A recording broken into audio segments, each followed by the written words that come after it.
Coco's Crochet, I'm Litza, and today I walked into Kmart and to my surprise I saw plush yarns, velvet yarn and blanket yarn. So of course I had to pick some up, bring it here and compare it to what I already have at home. I don't know if any of you have seen Kmart stock this before, but this was certainly the first time at my local Kmart. Now they don't have a great variety of colours. I'll talk you through the colours and how many I saw on the shelf, because I don't have a huge range of yarn available to me at my local Kmart either. So you might be at a bigger store somewhere and you might be able to find other colours, but for now I bought in what I could find. So let's start off with the velvet yarns. What we're going to do is I'll talk you through the similarities to the other yarn that I have here in my yarn stash, and then I might do a little comparison video with things like, how does it perform in a magic ring, for example, the blanket yarn, do these shed as much as some others do, or do they shed at all? And what do we think about, the colour range? That's going to be very interesting too. So for now, let's just talk about the specifications for each one of them. So let me just show you the velvet yarn up first. Now, here it is up nice and close. It is an Anko generic brand for Kmart. And you can clearly see that on the label there. And it does come with all of the information that you need. I will rattle them off to you. And this is what it looks like up close. Now, let's just have a little look at it so you can see the thickness of it. It does feel very smooth, guys, which is very nice, when you first touch it. So the Kmart velvet yarn comes in 100 gram balls, as you can see them here, 105 meters in total. It is made in China. It does recommend you use 5mm knitting needles, but I always, think of crochet hooks when I look at that size, so let's go to 5mm. There is also a pattern included. It is, I did think I said 100% polyester, and it is only $3 a ball.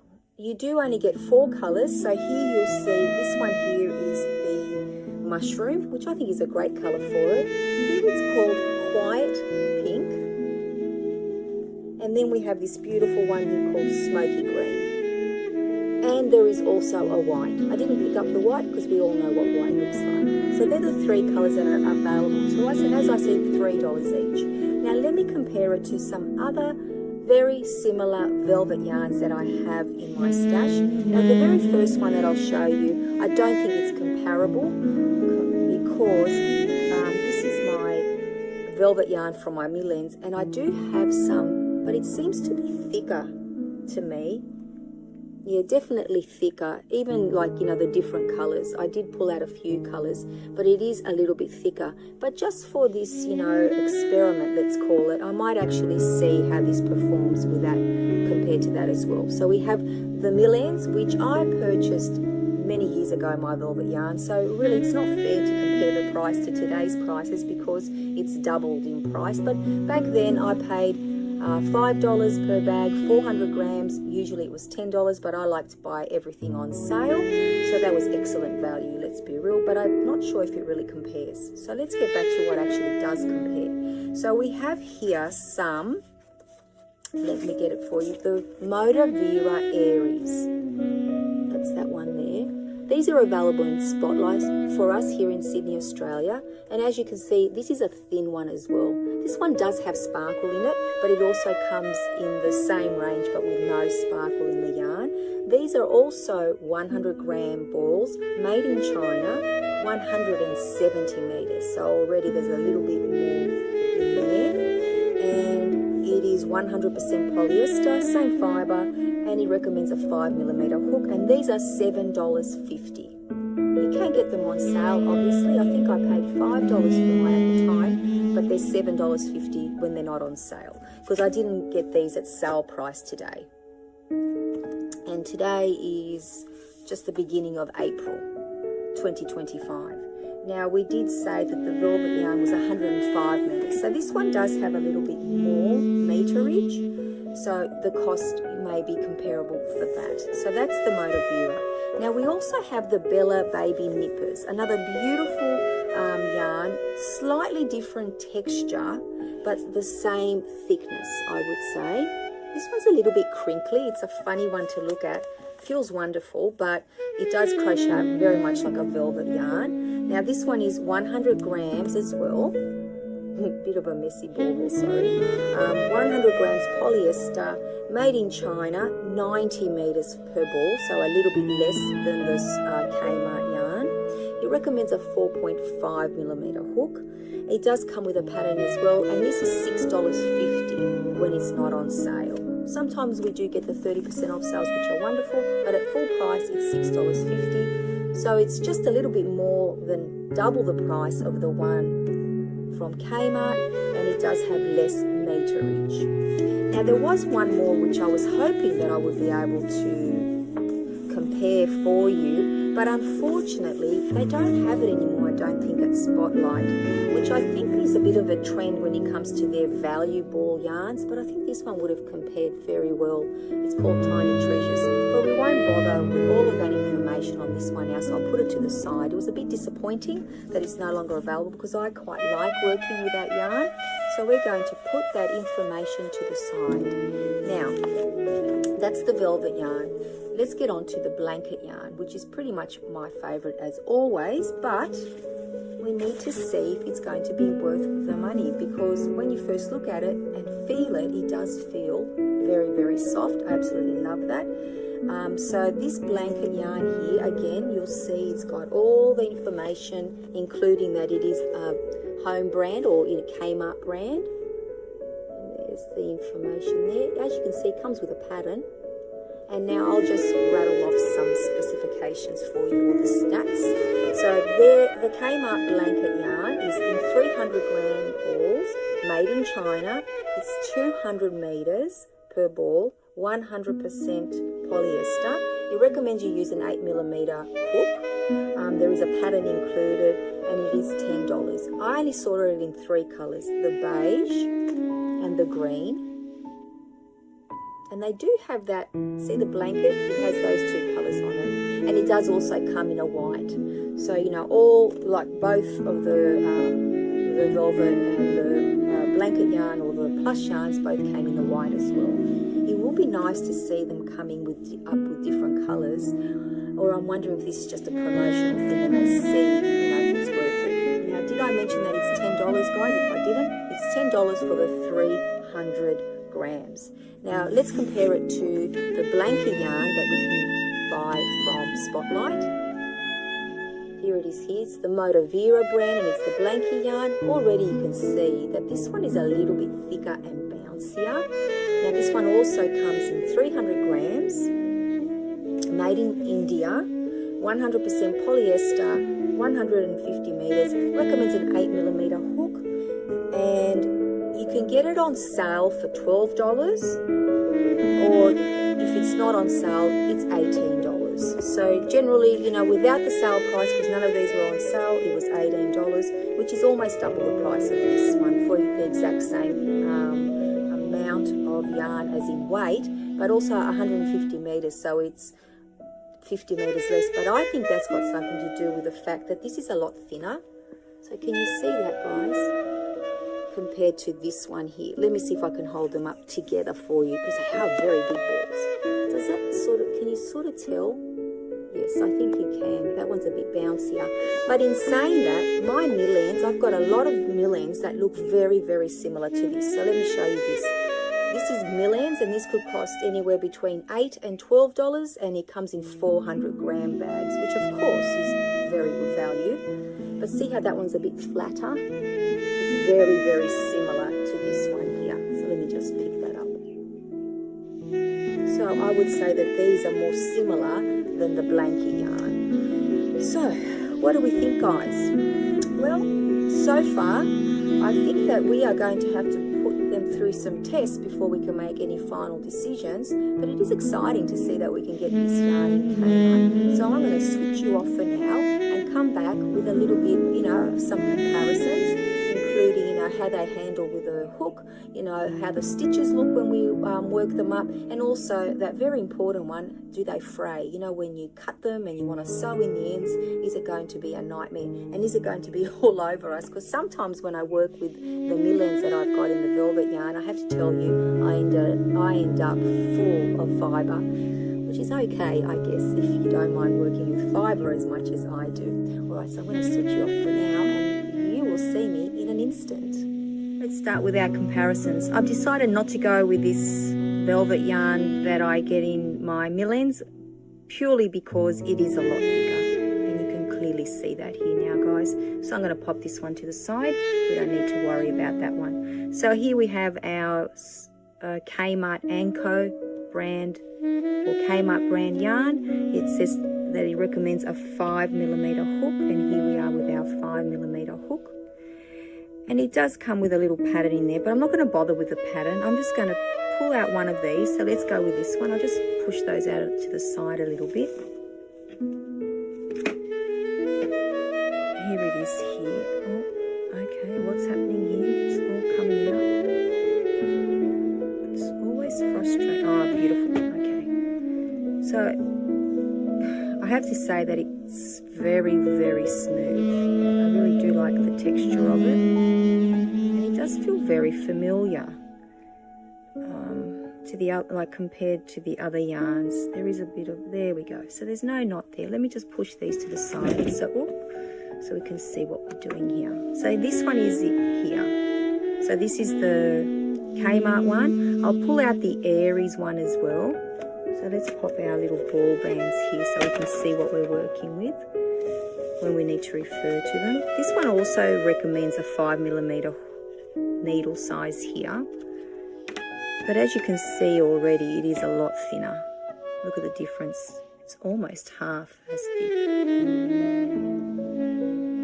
And then we have the nippers. Now, I usually use a much bigger hook than the recommended 4.5mm hook here. You can see that there. But I have got a 5mm hook here if I need to use it. And once again, this one looks like it's more, I would say, the size, and they're all flat yarns. I would say compares more with the Kmart yarn than the Aries, that one there. So let's see how we go. In actual fact, you know what, I'm just going to use a 5mm hook on all of them. There's no need to worry about the 4.5mm. So what will we do, guys? Do a few stitches. So, you know, just to compare the size and how it works up with our hook. So let's just do maybe for this little, not tutorial, this little comparison, 1, 2, 3, 4, 5, 6. Let's do 10, 7, 8, 9, 10. Let's do some single crochets. Yep. It's always very awkward for me the way that I'm sitting. You know I love a stitch marker, guys. I've got them here, but I might not bother with them now so that I don't take up too much time. After all, it's not a tutorial. So let's make sure that I go in. Look, the hook and this yarn, very, very smooth. I am using my Clover Amours, but I've got a feeling, it doesn't matter what hook you use, you'd have a very, very similar result. Being polyester yarn, it is very, very smooth, and I absolutely love that. And it is a velvet yarn. This is the velvet plush. So generally it is a thinner yarn than the blanket yarn, and generally it is a smoother yarn. So there we go. That's what it looks like. Stitch definition, as you can, you know, imagine that it would be. Let's continue with some half double crochets. Again, you know, no issues here at all. I am going to pull it out as well, so frog it, see how easily it frogs, but I've got a feeling we won't have any problem at all. And then we will do the biggest test of all, which we all know is going to be when we cut it so that we can sew in the ends. Are we going to have much luck with that? Look, at this stage, I don't think we'll have any issue. I will make a magic ring as well. Again, as you would imagine, velvet yarn, the stitches get lost, so there's nothing surprising there. Let's just go up one more and do the double crochets just for fun. Why not, guys? Now, a lot of you that haven't worked with the plush yarns, you might hear a lot of us say you just feel your way. Look, it's so slippery. You just slip slipped out. You just feel your way through the stitches, and that is very, very true, guys. I need to focus on what I'm doing here. I hope that it's been in the viewfinder of the camera, because I would hate to be doing this and I have nothing to show. Okay, very, very smooth, very easy. Going back to what I was saying, yeah, you feel your stitches. You actually do find that you do that very, very quickly. It is amazing. I never thought it was going to be real, a true statement, but it definitely is. Okay, I'm going to leave it at that now for this, because as you can see, quite consistent stitches, nothing surprising. It's got a nice sheen to it as well. I really like that. Now if only I could pull out some from the inside, but I won't do that now. Before I end this, little experiment here, I'm going to frog each and every one of them, and then I will do a magic ring, and then I will cut it. So this one, beautiful. I absolutely love the way that worked up. I might bring this one across now. As you can see, much thinner yarn. It does recommend a 5mm hook. I would probably go down a hook size, but let's just... This yarn isn't as smooth, I have to say. It's got a bit of a more matte feel to it. I think it's because this one actually has the sparkle through it. As you can see already, the stitches are smaller, but it is a thinner yarn. 4, 5, 6, 7, 8, 9, and 10. Let's do 3 rows just like the other one, just so we can compare. Hope I haven't made anyone dizzy. Look at me go here, guys. Okay, a little bit harder than the other one, but still, just as comparable. As you can imagine, the hook does glide through this yarn. It's just that the stitches are smaller, and you know how chunky my hands are. I'm not huge on small yarn and small hooks, but I do work with them when I have to. I am a little bit slower with this one, it seems. As I said, it's probably because this has got the beautiful sparkle through it, the metallic. Small price to pay slowing down when you know that you're going to get a beautiful yarn, like a beautiful fabric in the end. So let me find my stitches. Again, this has a bit of a, the yarn in itself has like a contrast, a sheen to it. I think I crocheted a little bit tight there, but that's okay. Same type of stitch definition. Let's go with a half double crochets here. I don't think that anyone ever looks at a polyester yarn or a plush yarn and hopes that they will have, beautiful stitch definition, because they get lost in the fabric, don't they? They just sort of swell up, which again, I guess this is why this yarn is quite forgiving sometimes, especially if you're new at amigurumi. A lot of people, well, including myself, love the plush yarns for the amigurumi. And this being a thinner yarn, this velvet yarn, even the one from Kmart as well, you would get the smaller plushies out of it. They usually recommend that you go down at least 1 hook size when you're making plushies, and I would highly recommend that. There we go. This looks very similar to the other one. And let's just go up one more. Let's do the double crochets as well. Not as smooth, as I've said at least 3 times now, but very smooth, only because I think, oops, we do have the, look at me all over the place, we do have the sparkle in there, or the metallic thread through it.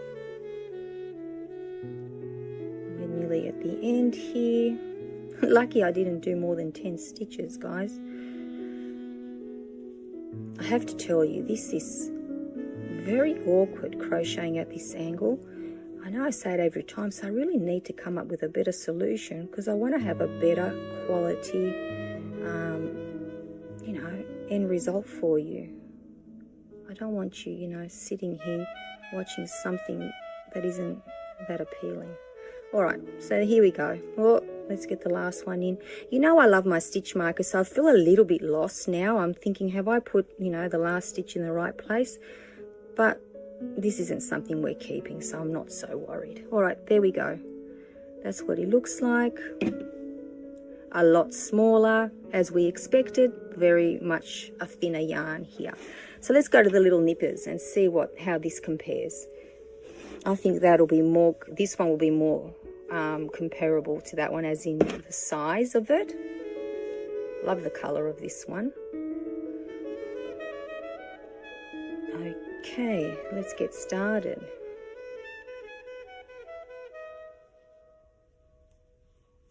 6, 7, 8, 9 and 10.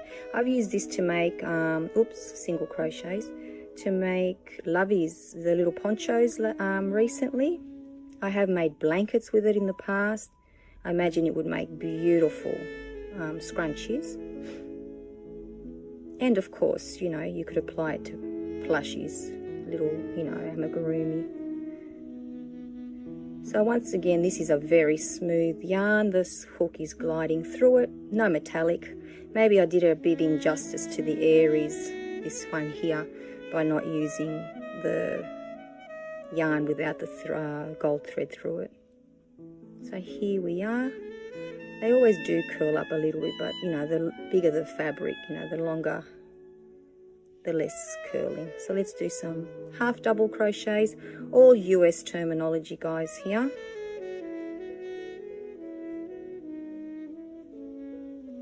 Yeah, very, very smooth, very, very nice, very, very much the same feel as the one from Kmart. The only difference is, because this yarn is very crinkly, as you can see, it does have a slightly matter, like more matte feel than as smooth as this one here. But in saying that, it does perform pretty much the same. When you crochet with it, it does have the same look. It doesn't have that crinkly look, which at first was a little bit confusing to me. All right, some double crochets. And let's see how we go. I think I'm a bit all over the place without my stitch markers, guys. Like I said, I'm the biggest fan of stitch markers, but I thought I'm not going to waste too much time putting them on at the ends. So if my sides don't have the perfect little straight soldiers that I like to have, please forgive me in this instance. Only a couple more to go. And let's compare the size of this fabric. And this does say to use a 4.5mm hook, but I think that the 5mm hook is absolutely fine with it. Okay, let's pop the hook down. How beautiful is that? And here we go here. It's pretty much the same size, just a tiny bit smaller. I think I missed a little stitch there, but look at that compared to them. So there's the comparison. You can definitely tell that the Kmart yarn is the one that, and you can see it from here, is the one that will give you the thick, like the widest fabric. So when you do swatches, that's why it's very important for people that do swatches. I should be one of those people, but I'm not. When we talk about, you know, doing a swatch, if you were doing a wearable now, let's just say, you know, you said, okay, this says 5mm hook, this says 5mm hook, this says 4.5mm hook. It doesn't matter what I use, I'll get the same size fabric, but look at the difference. Let me pop this one down so we can compare these two, for example. They both said 5mm hook, guys, and look at the size difference. I can literally lay this one on top and you can see the difference. So if you're making a wearable, it would certainly, you know, impact on the end result. If you're making a toy even, you know, it would actually impact, because, you know, if you're looking for a certain size and you end up with a jumbo one or a tiny one, it would be very frustrating. So let's pull them all out now. Let's start off with the last one first. I imagine that all three will be very, very beautiful to frog. So here we go here. Yes, no surprise there at all. I will take it all out because we will make a magic ring with all of them. And there you go, perfect. Let's see how this one goes. Beautiful, no problem at all. Not sure if you can hear it, but because of the metallic, you can hear this one a little bit. And there you go, beautiful. And now let's see how our velvet yarn from Kmart performs. just as smooth, guys. There's been no issue so far. Let's hope that continues. Let's see how we go. And there you go. Now, none of them have got like big indentations in them, because when you see it from beginning to end, it looks the same. So this is a piece that I haven't used part of it, because sometimes I worry that when you frog plush yarn, it's going to leave like dents in it. And this one is exactly the same. And this one, well, you couldn't really tell because it's already crinkly, but it, you know, it's pretty much the same. Now let's make a magic ring with this one. I won't bother making magic rings with the others, but what I will do with the others is definitely cut them and see, oh, earthquake, see how we go. All right, so let's see how we go with a magic ring. I don't do double magic rings. I know a lot of you do. I've never ever tried it, so I'm not sure how I would go. So what I want to see here is if we can pull it tight, as in close it, without it breaking.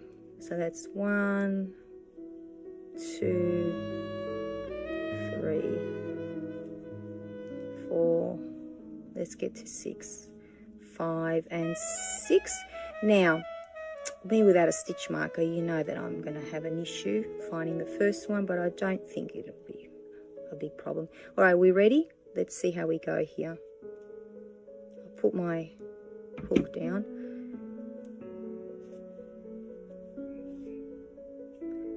Very nice and tight.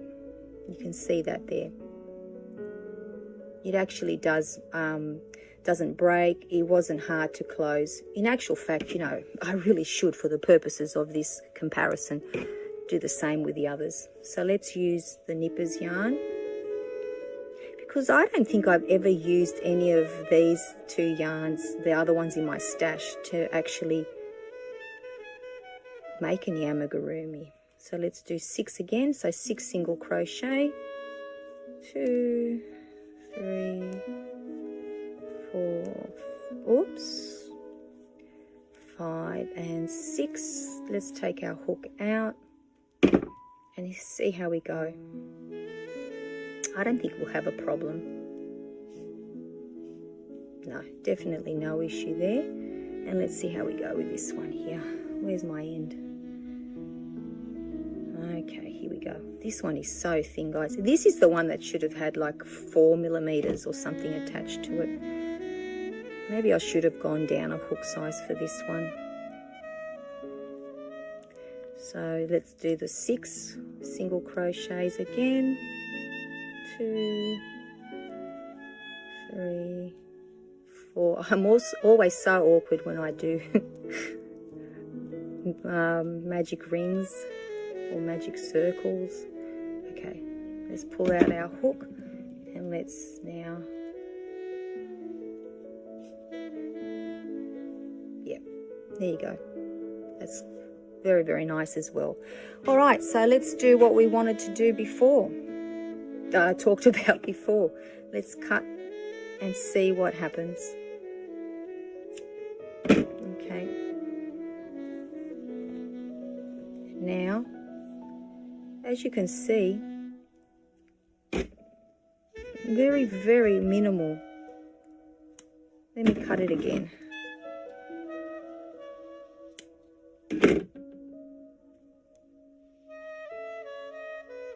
Not much at all, guys. That's pretty impressive. You know, I'm sure that I could thread that on a darning needle and have no problem sewing that in.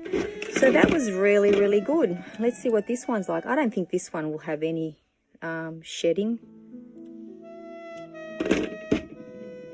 Let's undo it and let's cut it again.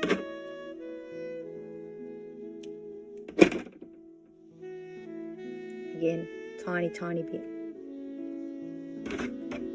I think the big test will be on the blanket yarn. So where's the end here? Okay.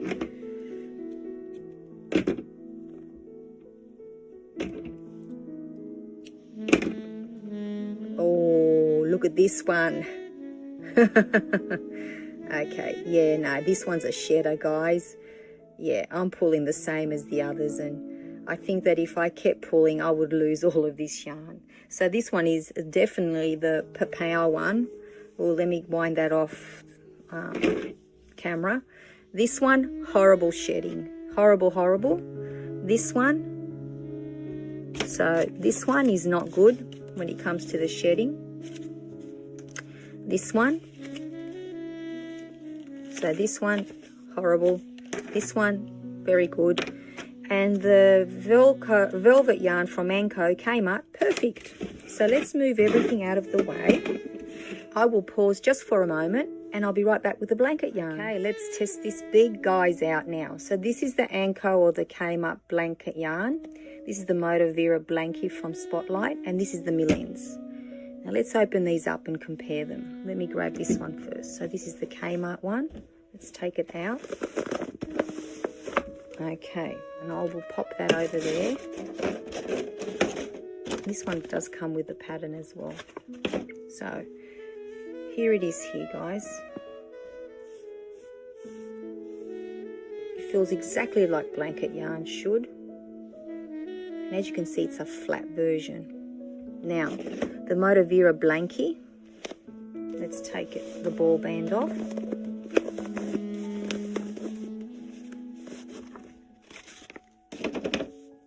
Let's compare them.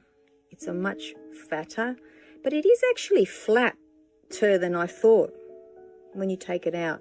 But I think it is a little bit thicker, maybe a tiny bit, or is that just my imagination? Actually, the more I look at it, the more they look the same. And then there's this one here, which is just Millens, which I think is very, very similar. Now, where's the end? I've tucked it in so well. Okay, here we go. Now, I think, if anything, no, this one might be a little bit, no, very similar. They're all so similar, aren't they, guys? Look at them. I have to say, they really, really are.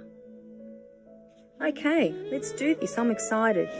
So with this one, I'm not going to bother with the stitches. I've got my 5mm hook here, and I actually think I have a 7mm hook. Maybe I'll go, oops, I've tipped everything out, as you do. So this is what he recommends to crochet with. But for the purpose of this experiment, I think most of us want to know, how does this perform in a magic ring? So let's go and see with an 8mm how it looks, even though I'd probably go down to a 7mm if I was actually doing amigurumi. But let's just go with a hook size, recommended hook size. So let's do our magic ring. Because I have been known to use 8mm for when I've made some amigurumi as well using blanket yarn. I love blanket yarn for so many different things, including blankets, water balloons, water bottle covers. I've even made wearables out of it. All right, let's do 6. Oops. 2, 3. Now, we all know that blanket yarn generally breaks, and I like to do the 2-chain method when I do my starting stitches for my amigurumi. 1, 2, 3, 4, 5, one more, and let's see how we go closing this magic circle or magic ring. Okay, we're ready?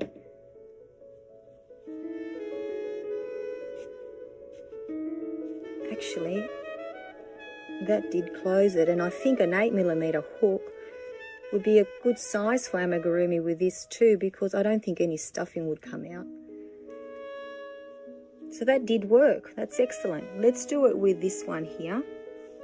So this is the Millens. Again. Oops. I'm very awkward. All right, let's get my fingers out. Made it nice and tight. We'll do the 6 again. Now, I used a 9mm hook in actual fact with this exact same yarn here when I was making water balloons. I think that's 3, 4, 5, and 6. It doesn't really matter how many you start off, but generally most patterns start off with 6. All right, so let's see how we go.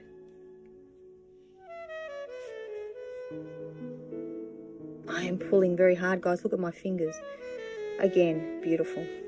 It's closed. I'm pretty sure 8mm hook, you'd have no issues with some amigurumi. And I have used this yarn here for blankets, and I'm trying to think, have I used it for amigurumi? I don't think so as yet.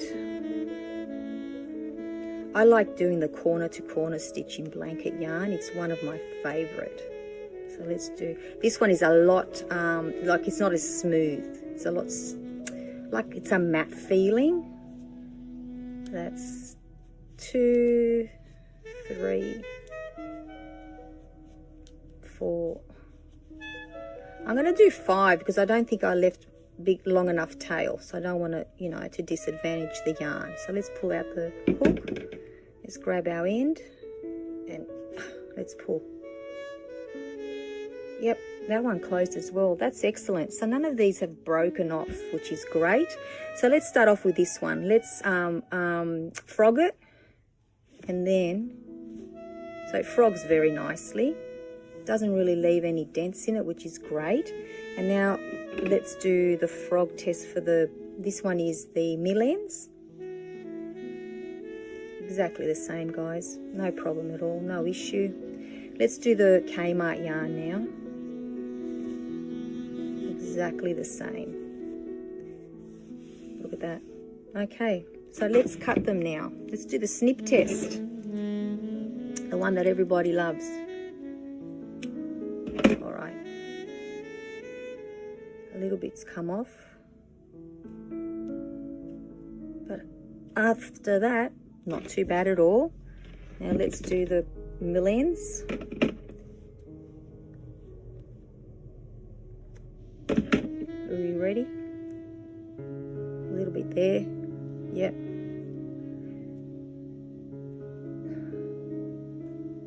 No. So a little bit from both. Now let's see how we go with this one. You do expect a little bit, of course, guys. Here we go. Hear that snip? All right, let's go. Same as you would expect. There we are. So let's put, okay. Oh dear, let's cut again. What is happening there, guys? That is not good. Let me see. This was not pretty. What happened there? I know that happens on occasion, but all right, let's do it again. Pull. Oh, okay. The Kmart yarn does not like it when you cut off the end. Let's do it a third time.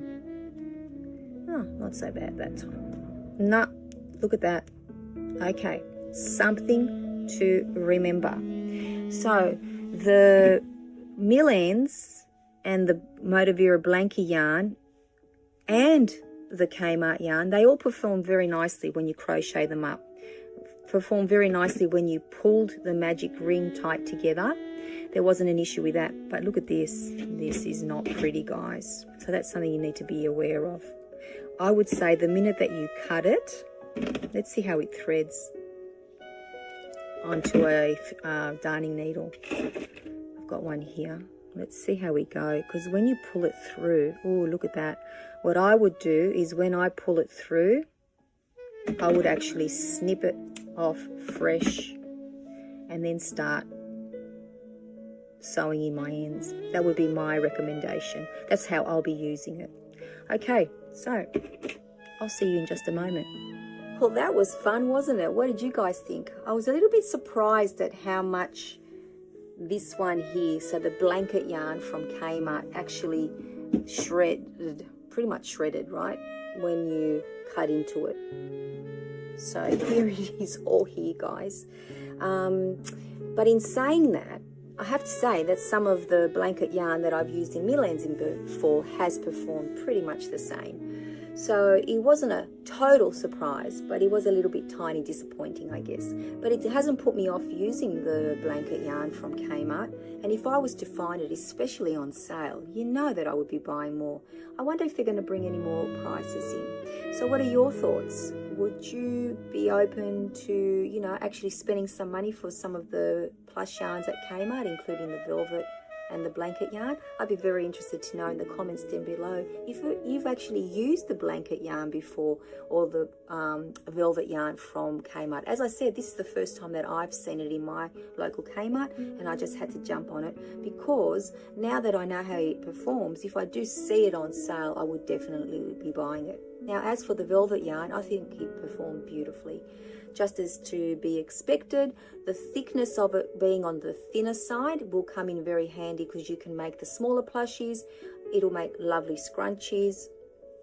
And of course, you know, it's got other uses, including, you know, the little ponchos for the lovies and other things like that. But you can also double this yarn up. Obviously, I could also match it up with some, you know, of the sparkle yarn as well, which I would love to do that. This one, you know, it's a great thickness as compared to the other blanket yarns. I don't think that I would, you know, have to vary its or, you know, how I use it, like 2 strands, or it's, you know, I would just use it as is. I wouldn't worry about doubling it up or anything like that. I think that both of them performed as I expected. So there were no real surprises there. I think their value for dollar. I don't have any issue paying $3 for 100 grams here and $10 for 300 grams. But you know me well enough to know that the next time I buy any, if they come across my way, they will have to be on sale. Because as we know, I have the luxury of having quite a bit of blanket yarn in my stash and a lot of the velvet yarn as well. But I just had to show you what my purchases were. So thank you for joining me today. I hope you've enjoyed this little, you know, comparison of the different yarns. And if you do live in Australia, I know that you can more than likely get it in all your Kmarts. I wonder what other parts of the world you know you can find it as well. It's, you know, if you have Kmarts where you live. So, until I see you all very, very soon, everyone, take care. Bye-bye for now.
Hello, I'm Emma. And I'm Tracy. And we're from Curly Seams. I thought we'd have a go at a beginner's one-patch quilt. Oh, I love a one-patch quilt. Don't we all? So a one-patch quilt, if nobody knows, is just a one patch. You make a quilt from just one shape. And today it's going to be... Square. Yes, I love a square. To make this project, you're going to need 42 5-inch squares of fabric, half a metre of 42-inch wide fabric for the borders of the quilt, 1 metre of fabric for the backing of the quilt, this is 42 inches wide as well, and 1/4 metre of 42-inch wide fabric for your binding. You're also going to need some wadding, and you can choose whichever type of wadding you like, and you're going to need about 1 metre of wadding. The tools that you're going to need for your project are a cutting mat, a rotary cutter with a ruler. You're also going to need some scissors, some good quality cotton sewing thread and some pins. Towards the end of your project, a product such as 505 temporary adhesive spray may come in handy as well. Charm packs are ideal for your first quilt because they are pre-cut 5-inch squares arranged into a pack, so there's no cutting and they all go together nice and neatly. So we've shown you a charm pack that you could use for your project, but you don't have to use one of those. You could also use fat quarters, or you can buy meters of fabric from your local quilt shop to do this as well. So lay it out on your board and you're going to fold your fabric so that your selvage edges meet the fold of your fabric. Smooth it all out so it's laying nice and flat along the board, and you're going to take your ruler and place it down along this right hand side. Using a line on the ruler along the folded edge just down the bottom here, you're going to place it on the fabric and you're going to try and trim off as little as you possibly can to neaten that edge. Place your hand down on the ruler to maintain pressure on it. Release your rotary cutter and then push away from yourself along the edge of the ruler. Walk your hand up the ruler to maintain that pressure and finish the cut right the way along the edge of the fabric. Make sure that you cover your blade once you're finished. You can then move that scrap piece of fabric out of the way, and if you have room, you can move your board around so that you are cutting from the other side. If you don't have room, then move your fabric, but it is better to leave it in place now that you've cut it. Now that you have this nice neat edge, you can place the ruler down on the fabric and line up on the 5-inch mark along here, and you can then begin to make your 5-inch cuts.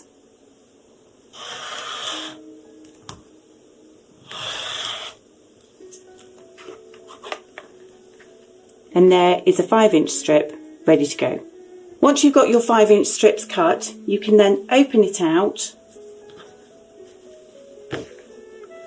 Use your ruler again to trim off the edge.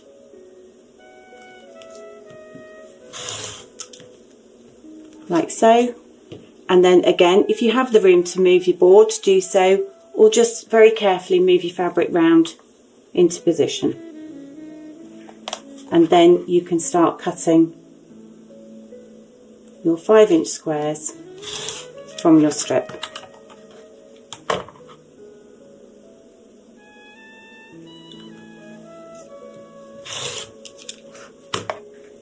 Continue to cut your squares from your yardage until you have 42 squares, or if you've got your charm pack, then you're ready to go.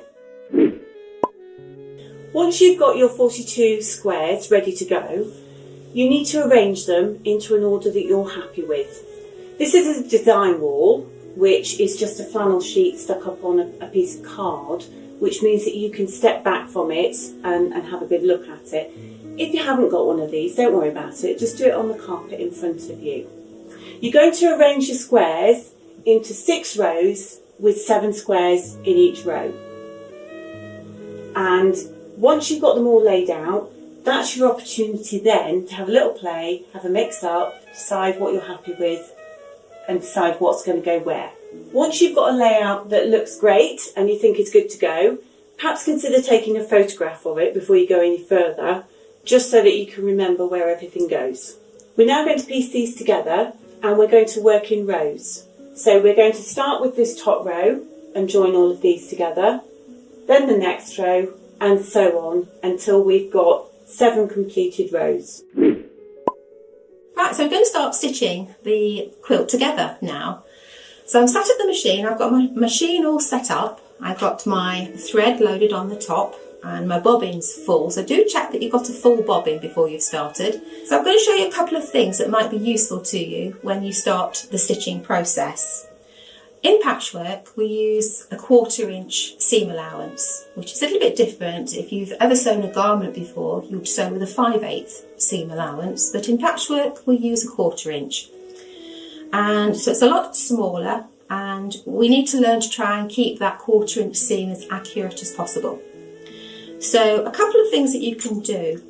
Most of the sewing machines come with a little seam allowance guide. It's like a little angled bracket and a screw, and you can screw those to the bed of your sewing machine, and you can position that at a 1/4 inch so that you keep a nice consistent seam allowance. If you haven't got one of those, I'll give you a little tip, nice little tip just to keep you going. This is a piece of sticky back felt. It's the stuff that you use on the bottom of your chairs. If you cut yourself a strip of that, you can stick it to the bed of your sewing machine at a 1/4 inch away from the needle. So that's another way you can help keep that 1/4 inch seam consistent. Now, having said all of that, because we're sewing squares together, the 1/4 inch seam isn't as important, because as long as you keep the same seam allowance all the way through, everything's going to come together really nicely. But try and get the 1/4 inch, because it will be necessary when you go on to other types of quilts that include things like triangles. Okay, so let's get stitching. I'm going to take the first 2 pieces from the top row, and I'm going to position these so that they have right sides facing. So I'm going to match up the top and the bottom of the square. I'm going to make sure that everything comes together, so the top matches and the bottom matches and the seam all the way down the side is the same. And then we're going to put that under the machine, align up at the 1/4 inch mark, and then we're going to stitch. I'm going to stitch with a stitch length of anywhere between 2.2 and 2.5 millimeters, depends on what kind of machine you've got. My machine here, I've got a mechanical adjuster so I can change the length quite easily, but some machines just have a standard 2, 2.5.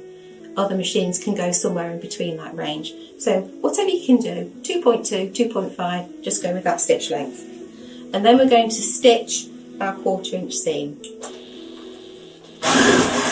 My machine's quite fast, it's also quite noisy. So I've got those two seams stitched, two pieces of fabric stitched, and I've got the 1/4 inch, and I'm going to give that a press before I move on to the next patch. So there's my first two, but let's give that a press before we move on.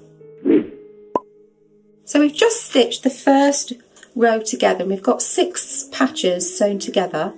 So I'm just going to show you how to press that seam so it sits in the right direction.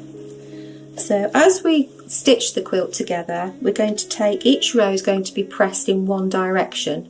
So we're going to alternate pressing directions. The top row will be pressed in from right to left, and the next row, the alternate row, will be pressed from left to right. And we do this so that the seams nestle together, and we'll talk about that in a moment. But to begin with, let's just look at pressing. So in patchwork we press, we don't iron. So to press, first of all we're going to set the seam. So we're going to use the iron. My iron's currently set with a little bit of steam. You can choose whether to use steam or not. Emma and myself don't tend to use steam that much, for the reason being that the cotton can shrink a little bit during the pressing process. But whatever you do, just keep it consistent all the way through the making of the quilt. Now all I've done there is I've set the seam, so I've allowed some heat to get into the seam. It relaxes the cotton fibres and it relaxes the thread that's going into the cotton patch, and it just settles everything down. Now I'm ready to actually press the seam in the direction that I want it to go. So first of all, I'm going to turn it to the right side, and I want all of my seams to go in this direction. So I'm going to use my fingers to manipulate the fabric, the seam of the fabric underneath, and then I'm going to what's called finger press. So I'm just going to finger press that seam in the direction that I want it to go, and I want it to go from right to left.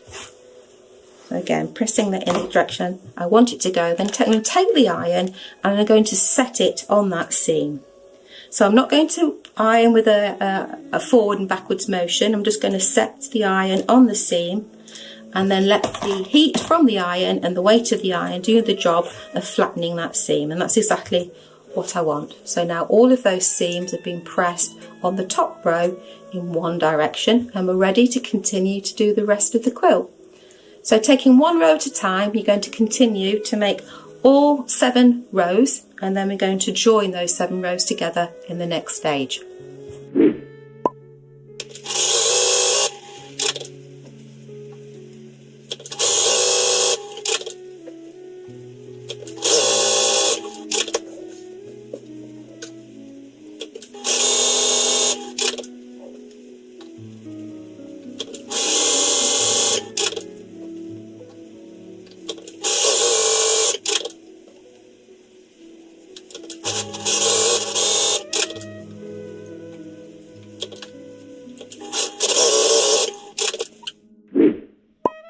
Once you've got all of your squares sewn into rows together and nice and neatly pressed, we're going to start joining them together to form the panel.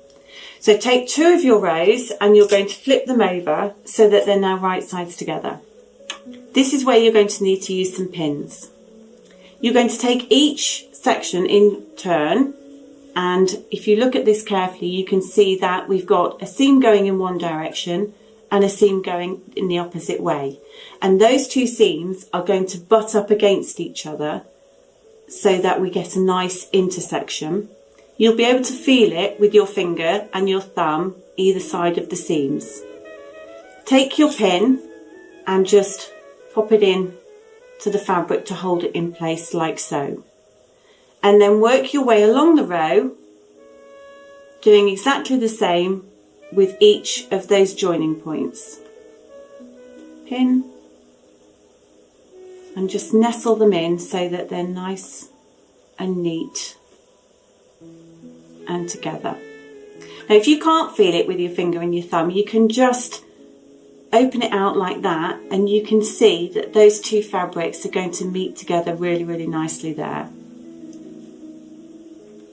Pin, and then the last one. Now if you like, you can also pop a pin right at the beginning, but you don't really need to. And we're going to take this to the machine, and we're then going to sew a 1/4 inch seam all the way along.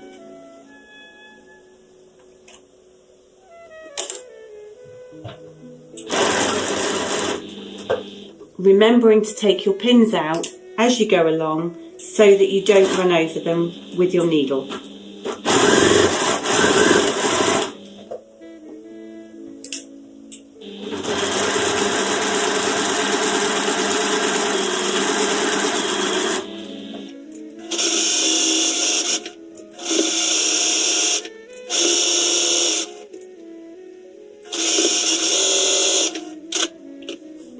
And then hopefully when you open it out, you should have nicely matching intersection points on each of your squares.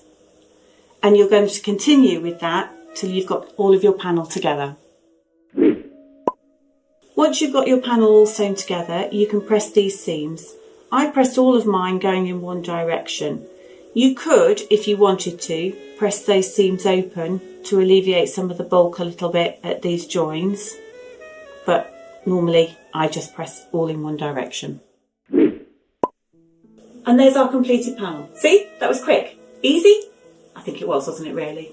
So now we've got the panel all put together and all pressed, we're now going to look at putting some borders all the way around it. We've got the completed panel, that's all made up now, and we're going to add some borders to the quilt. So the borders do a couple of things. The borders are nice because it makes the quilt a little bit bigger, but the borders do something special as well because they help keep the body of the quilt, this is called the body of the quilt, they help keeps it all nice and square.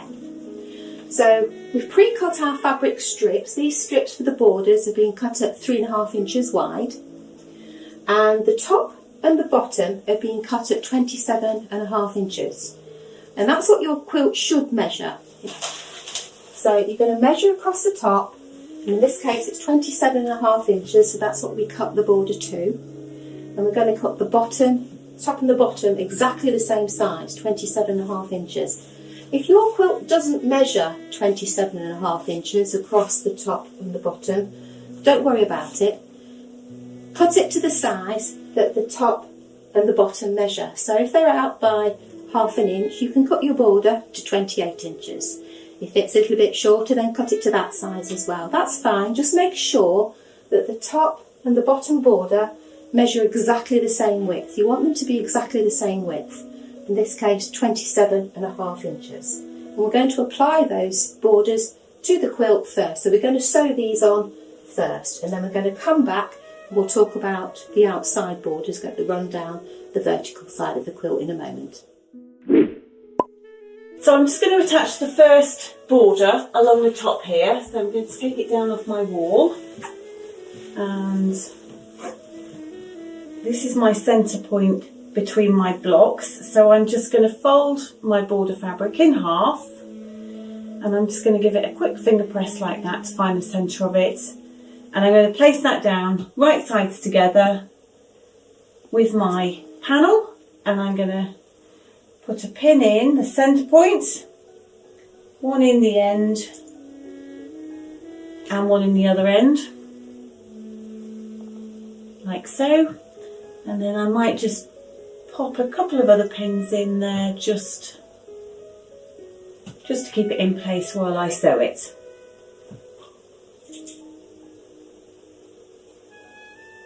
And I'm now going to sew that with a 1/4 inch seam all the way along.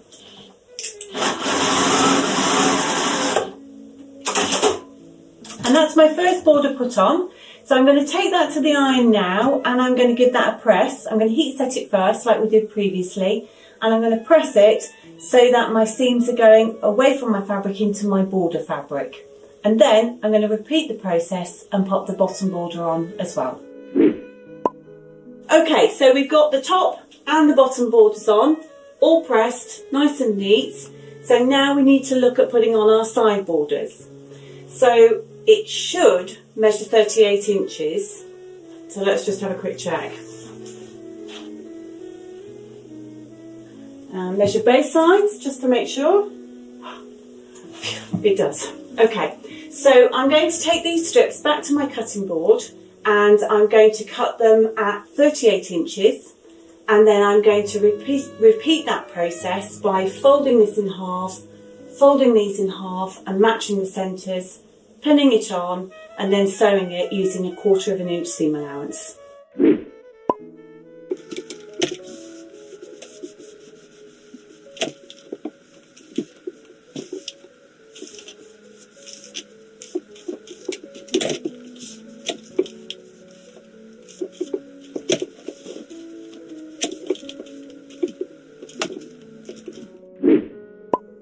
Okay, so here she is. That's your first quilt top, all made up and ready to be quilted.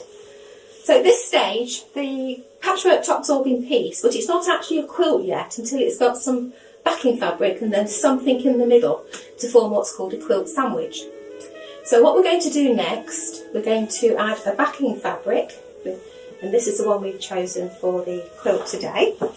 So we've got a piece of fabric, it's about 1 metre wide. It's enough to cover this quilt and a little bit extra. You need at least 2 to 3 inches on both sides of your quilt for the backing fabric in width. The same on the length as well. So that's our backing fabric. And then the bit that goes to form the quilt sandwich, the bit in the middle of the 2 layers, is, like the meat of a sandwich. This is called batting or wadding. It means the same thing.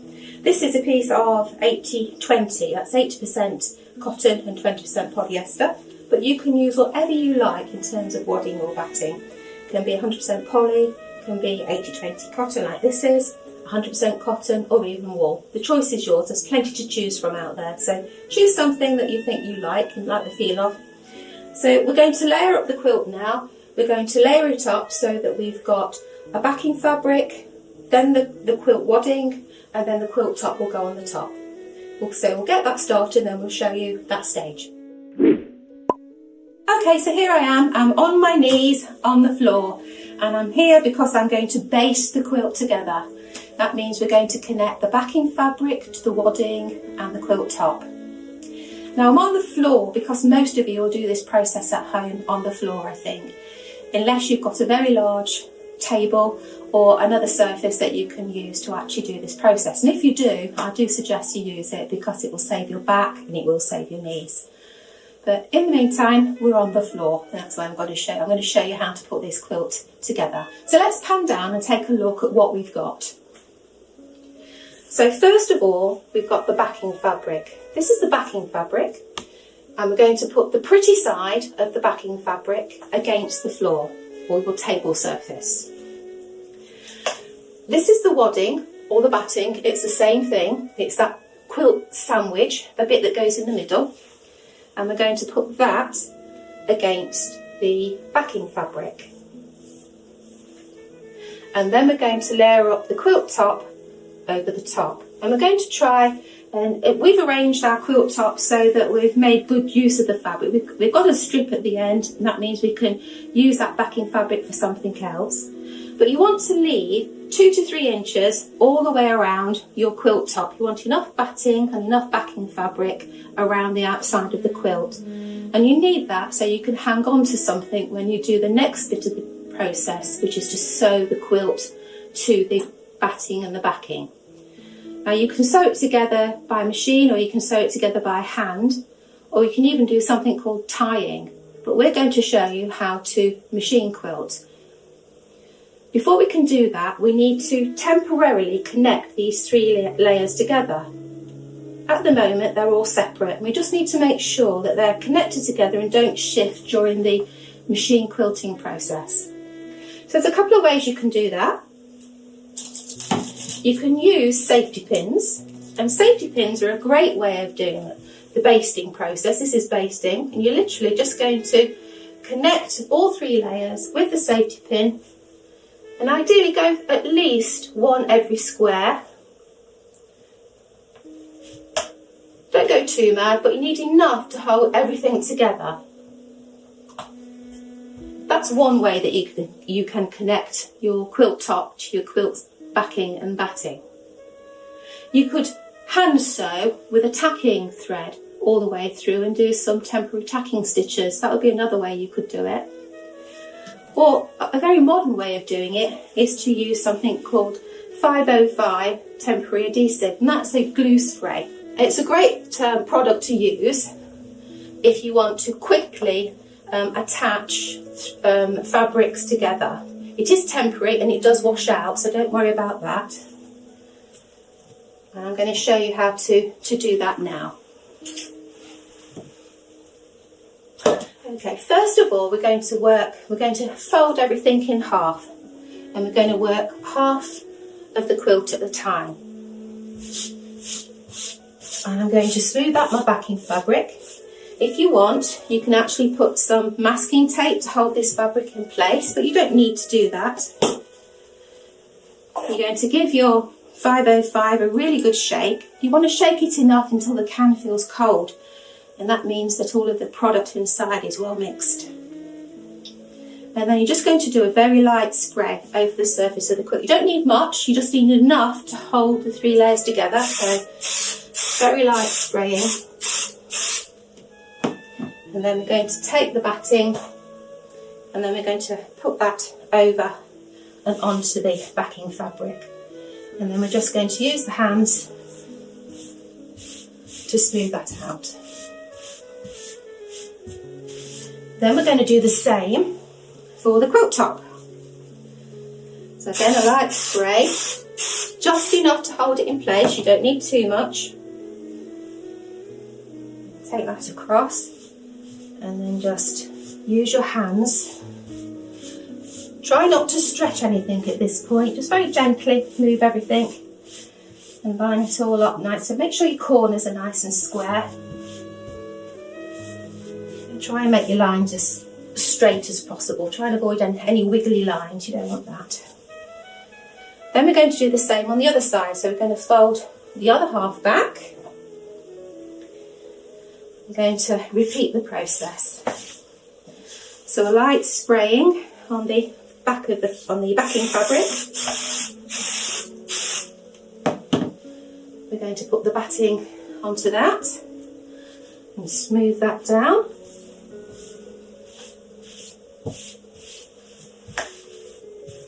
And then we're going to do the same with the quilt top. So a light spraying on the backing. And then we're going to smooth the quilt top on top of the batting. And then we're going to go through, we're going to check to make sure everything's looking nice, and we want 90-degree corners here, make that nice and neat and square. And check that everything's lining up with a nice straight line. Just spend a little time making sure everything's looking as good as you can get it, because we're going to quilt it next, and once we put stitches in, it's going to be in whatever position you've actually laid it out. But it is all right now, it's all connected, and we can take that to the sewing machine, and now we can actually do some machine quilting. Right, so we're now ready to actually machine quilt this lovely little quilt top. So how are we going to do that? Well, lots and lots of ways we could machine quilt it, but we're going to show you one of the simplest ways of doing it. All you need to do at this point is get the 3 layers connected with some permanent stitching. So one of the easiest ways to do it would be to lay a ruler from diagonal to diagonal and then mark that diagonal with a marking tool of your choice. Now that could be something as simple as a blue marking pen that you can get, or you can get something called a hero marker. That helps as well. And there are plenty of tutorials that you can take and look at those later on. Alternatively, another way would be to use tape, and this is just blue painter's tape, and you can actually mark a line, put a piece of tape against your ruler, and then when you take the ruler away you can actually stitch alongside that blue tape. That's a really easy way to do it, and you've got no markings to take out after you've quilted the quilt. So that's what we're going to do today. We're going to put a series of lines diagonally through the quilt in just one direction, and then we're going to machine quilt it, but you can quilt it however you would like to. So I'm going to mark up just 3 or 4 pieces of tape at a time, and then I'm going to reuse the tape, so I'm not wasting too much of this painter's tape. I've lined the ruler up from corner to corner of one of the patches, and then I'm just going to lay the tape at the side of it to make sure that it's nice and straight. And I know that I've done that for these other 2 pieces down here, and then I'm just going to quilt alongside that blue painter's tape. And then when I've quilted, I've got 1, 2, 3, 4 lines that I can quilt. Then I'll take these pieces of tape off and then reuse them further down the quilt. So now we're going to look at quilting our quilt top, and to do that we're going to use our machine, and we're going to use one of these fancy gizmos here. This is called a walking foot, also called an even feed foot, and most machines will come with one of these now. If you haven't got one, then do contact your local machine department, because they will probably be able to source one for you. And this little contraption will make sure that it feeds through all of your layers at an even rate, so that when you do your quilting you won't end up with any pleats or puckers at the back of your work, which we don't want. So one of these, they can be a little fiddly to pop on the machine, but once you get the hang of them, they work really, really well. You can, of course, if you wanted to, hand quilt your quilt top. That's completely up to you, but for speed, one of these things will certainly help. So I've got my walking foot onto my machine, and I've got my quilt laid out by the side of me. Now, it is important at this stage that you support the weight of the quilt as you're quilting. What you don't want is for it to be hanging down over the table and dragging, because that will affect the quality of your stitches. The other thing that you might like to do is to, my handy assistant, wear a pair of machining gloves. So these are cotton gloves that have little sort of rubber tips to them, really, that help you to grip the fabric as you're feeding it through. And my handy assistant is now trying to find the other hand for me. Any minute now, incoming. There we go. So these really do help, actually. I have trouble with my hands very, very often, so these do really ease the situation for you. So gloves, make sure you've supported the weight of your quilt while you're working, and I've got it just under the machine, so I'm just going to lower the foot and I'm going to start stitching. Now, it is called a walking foot, so you don't want to, if you can, you don't want to go too fast with it. So my thread's all caught up there. So let the machine and the foot do its work, and let's see how we get on. So I'm starting off the edge of the quilt, and I'm just going to start stitching along the edge of the tape.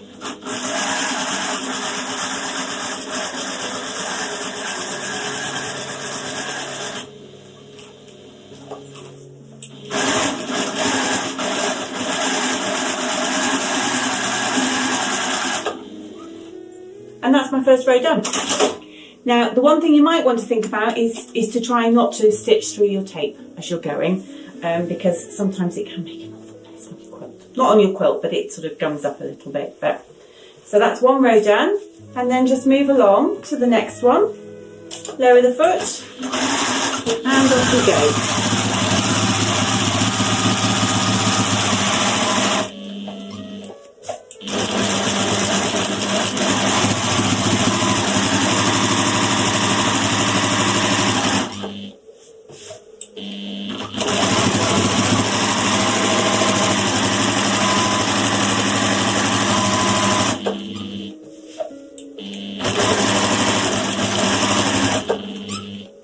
and that's 2.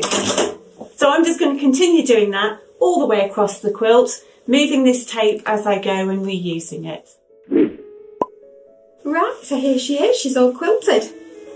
So Emma and I split the quilting, so that's quite nice actually splitting it. I enjoy doing that, it was good. So we did it quite simply, we kept it simple just so that the quilt was quilted as quickly as possible in a nice way. We've got a nice effect, we've got diagonal lines going through and it's lovely and soft. The quilt's got a nice hand to it, so it was lovely. So we need to finish the quilt's edges off now, so all the quilting is done, but we've got all this excess fabric around the outside that needs to be trimmed away. So we're going to take it to the cutting table and we're going to trim all this excess backing and batting fabric off, and then we're going to put something called binding around the quilt to finish those raw edges. So we're going to show you how to do that next. So we've trimmed our backing and the batting away, the excess materials away from the outside of the quilt, and it's looking lovely. It's feeling really soft and cuddly, and it's really nice. Really happy with this. We took the quilt to the cutting surface and we used a rotary cutter and a rotary ruler to actually trim the excess materials away. If you don't want to do that, you can use scissors, but whichever method you use, don't cut away from the actual quilt itself, so keep as much of the quilt there as you can. So all we need to do now is we need to enclose those raw edges, so we need to make sure they're all nicely finished, and we're going to bind those edges now with some binding strips. So let's take a look at that, and here they come, here come the strips. Yes, thank you Emma. So what we've got here, we chose this lovely lemon colour to go around the outside of the quilt, and we have cut 4 strips of fabric, 1 for each side of the quilt, and they're all measuring 2.5 inches wide, and they're the full width of the fabric, so in this case about 42 inches long. And we're going to show you a method of binding which is a simple method. There are lots and lots of ways to bind a quilt, but we want you to have success with this quilt. We want to make it as easy as possible for you. So we've chosen this method, which is simply a method of we're going to attach each strip of fabric to the sides of the quilt, and then we're going to finish at the corner. We're not going to worry about turning around a corner at this stage. We're just going to butt end the binding. So I'm going to show you how to do that next. So we took our binding strips to the ironing board and we've given them a quick press, and what we've done is we've folded them in half so that the raw edges meet up along this side, and we've got the nice pretty side face out this time. And we're just going to attach that now to our quilt top. I'm going to start on the top section, and what I've done is I've worked out what my seam allowance is going to be. You need your seam allowance to be about 1/4 inch to 3/8 inch, depending on your machine. Both Tracy and I like our bindings to be quite full when it folds over, which we'll show you in just a moment. So we both tend to use about 3/8 of a seam allowance when attaching them. So I'm just going to pop this on.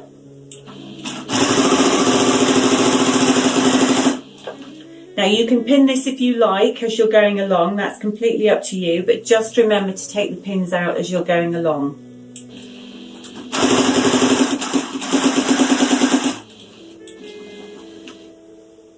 And I'm just matching up the raw edges of my binding with the raw edges of my quilt top.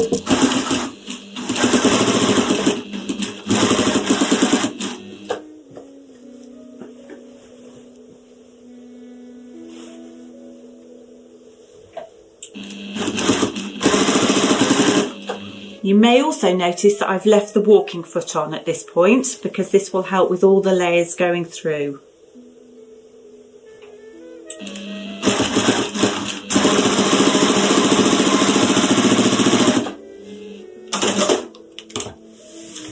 So if I take that out and just show you, we're going to fold this over and roll this so it goes over to the back, and we'll cover all of those raw edges and also that stitching that I've just done.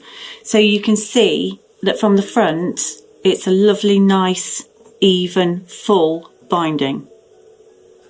So now I've popped that onto there, I'm going to pop another of the strips onto the other end at the same time. So that's top and bottom done now, and I can just use my scissors to trim off the excess that I've got at each end.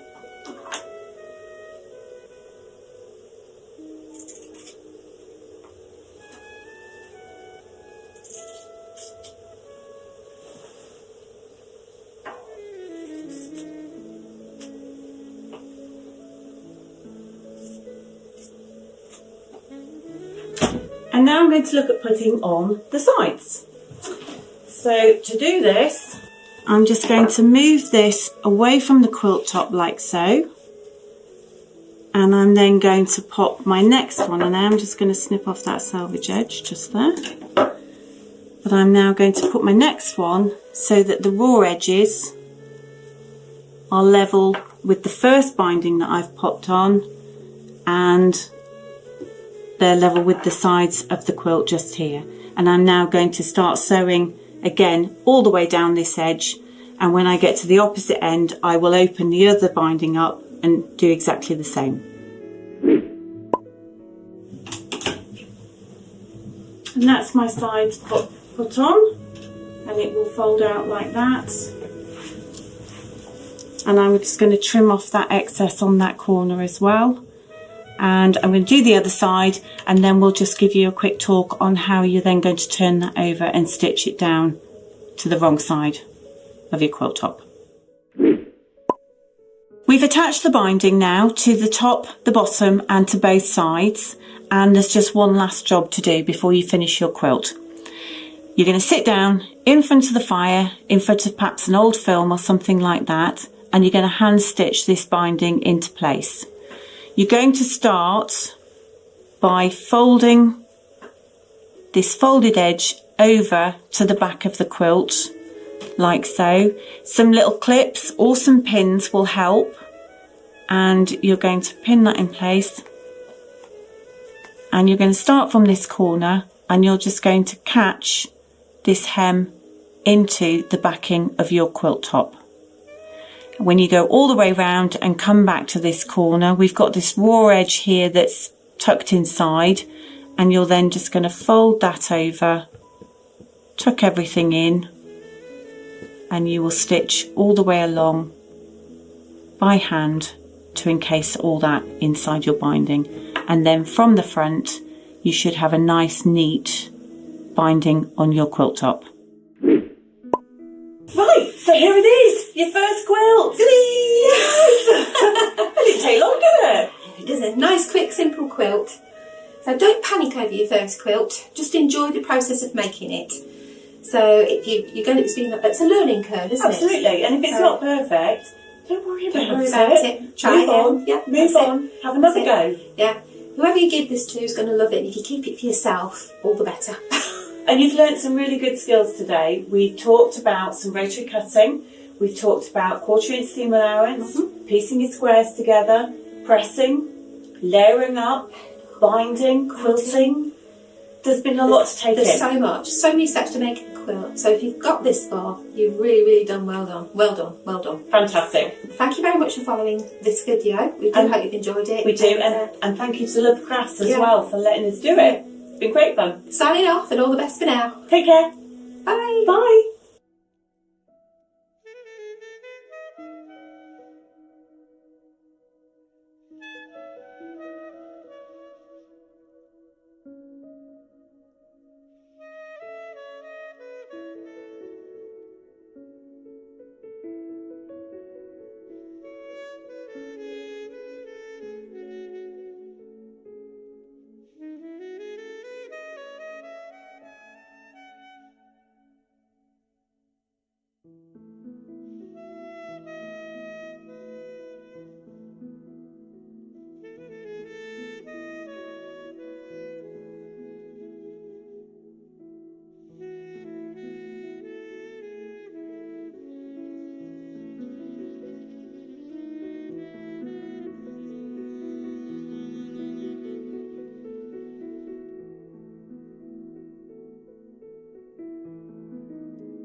Hi guys, welcome back to my channel. My name is Tiffany Hansen. Thank you so much for joining me today. In this video, I'm going to show you how to make my bear hug jungle blanket.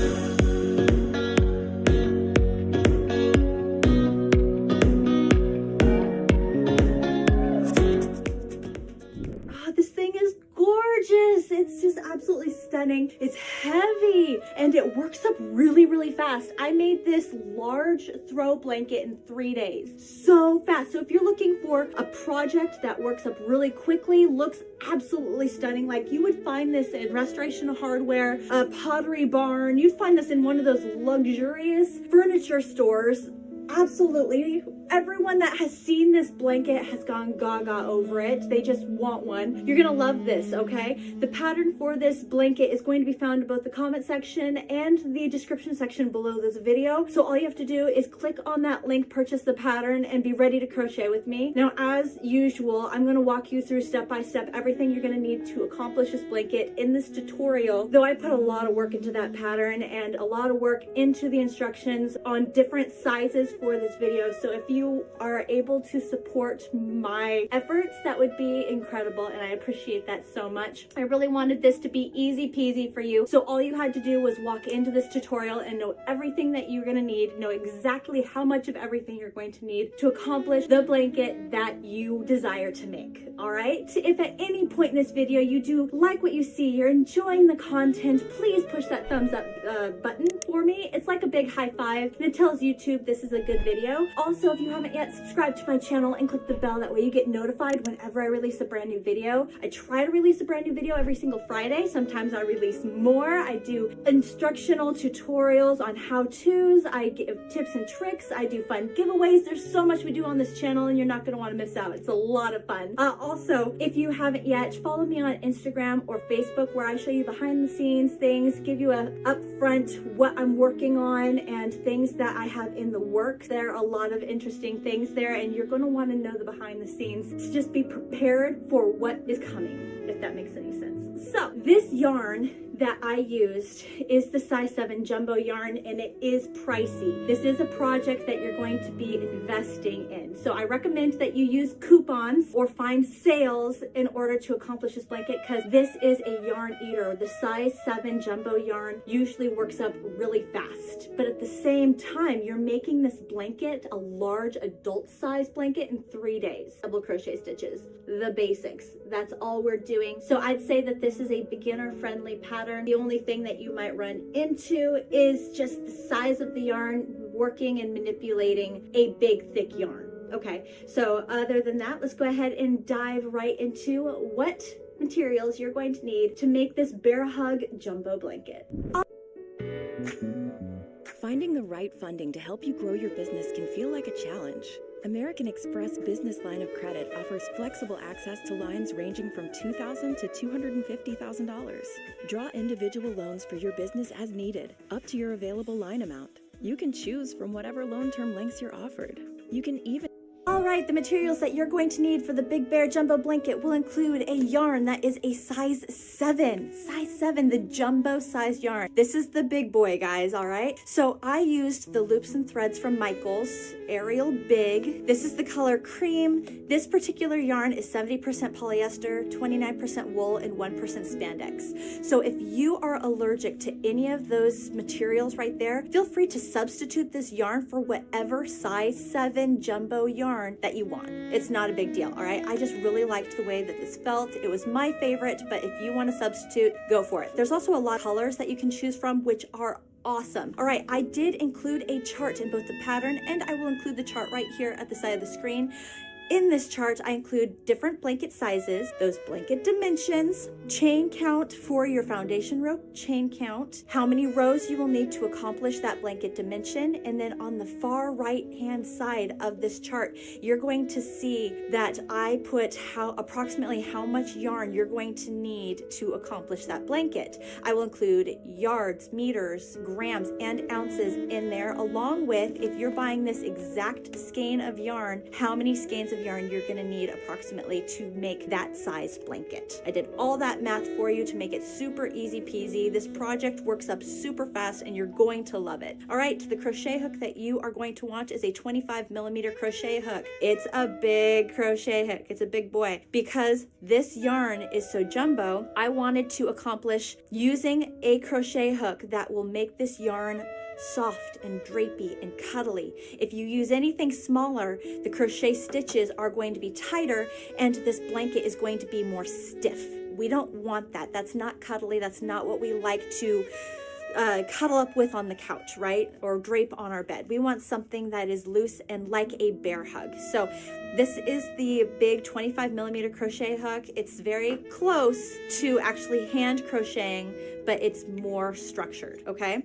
You're also going to need a yarn needle with the huge eye, okay? That huge eye will be able to thread the huge yarn, and that will help us to weave in our ends at the end of the project. A pair of scissors, and optional, guys, is the Aleene's Quick Dry Fabric Fusion. This stuff I swear by when it comes to the huge jumbo yarn, because when you weave in the ends, even if you're using the yarn needle, sometimes those ends still poke out. It's not a clean weave in. You can get it as close as you want, you really can, but there's always going to be an end sticking out, and it always has a risk of coming undone when you go to wash it. All right, so I use only this one. This is the only one I use. It's the only one I trust. It's the only one I would recommend to you. All right, it's the Quick Dry Fabric Fusion Aleene's. It dries clear and it dries flexibly. It does not dry hard. So when you use the just small dot to take the end and smooth it over so it camouflages in, you can't see it, and it doesn't come out in the wash, and it's completely safe, and it dries flexibly so you can't even notice that there's anything there. All right, I will put links to everything you see here in both the description section and the comment section below this video. So if you want to get your hands on anything you see here, all you have to do is click on that link to purchase it and have it sent directly to you. Some of them are affiliated links, not all of them, which just means that if you purchase the item, the company will give me a small commission. Thank you for having you purchase the item, and those commissions go straight back into my channel for materials. So thank you so much in advance if you do choose to purchase any materials from the links below. That is awesome. All right, or you could just go ahead and grab anything you have on hand, go to the store, pick whatever you want, want. It's all up to you. Go ahead and get all of your materials ready, and once you are prepared, let's get right to actually making our Big Bear Jumbo Blanket. The pattern that I use to make the Big Bear Jumbo Blanket has 3 different names. It's referred to as either the griddle stitch, the up and down stitch, or the cobble stitch. So if you are familiar with any one of those stitches, they're all the same thing, okay? This pattern is worked in a multiple of 2 plus 1. So if you want to adjust the size of the blanket or make a washcloth or do whatever you want to do, maybe you just like the pattern a lot and want to make something completely different, it's in a multiple of 2 plus 1. All right. Okay, we begin with a long enough tail for us to weave in our ends at the end of the project. I'm going to say this is about, if you want to get completely specific, I'm going to start with the tail that's about 7 inches long. And that's if you want to be like exactly what I have, or just kind of gauge what you think it would be. And then make your slip knot. Take your crochet hook, attach your crochet hook. And again, we want all of our stitches to be loose here. That's gonna be the big thing. A lot of us want to go tight on our stitches. We really want to err on loose. And once you get the hang of this, it moves super fast, okay? So multiple of 2 plus 1. I'm gonna just do a quick swatch demo. So I'm going to make a total of 11 stitches, okay? That's in a multiple 2. 1, 2, 3, 4, 5, 6.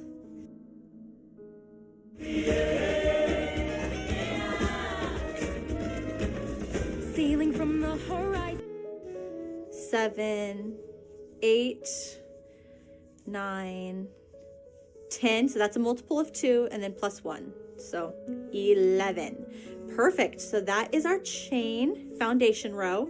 For row 1, we're going to single crochet in the second chain from our crochet hook. So looking at our V stitches, remember the loop on our crochet hook does not count. So V stitches, 1, 2. I like to put my crochet hook with 2 loops on the top, 1 loop on the bottom.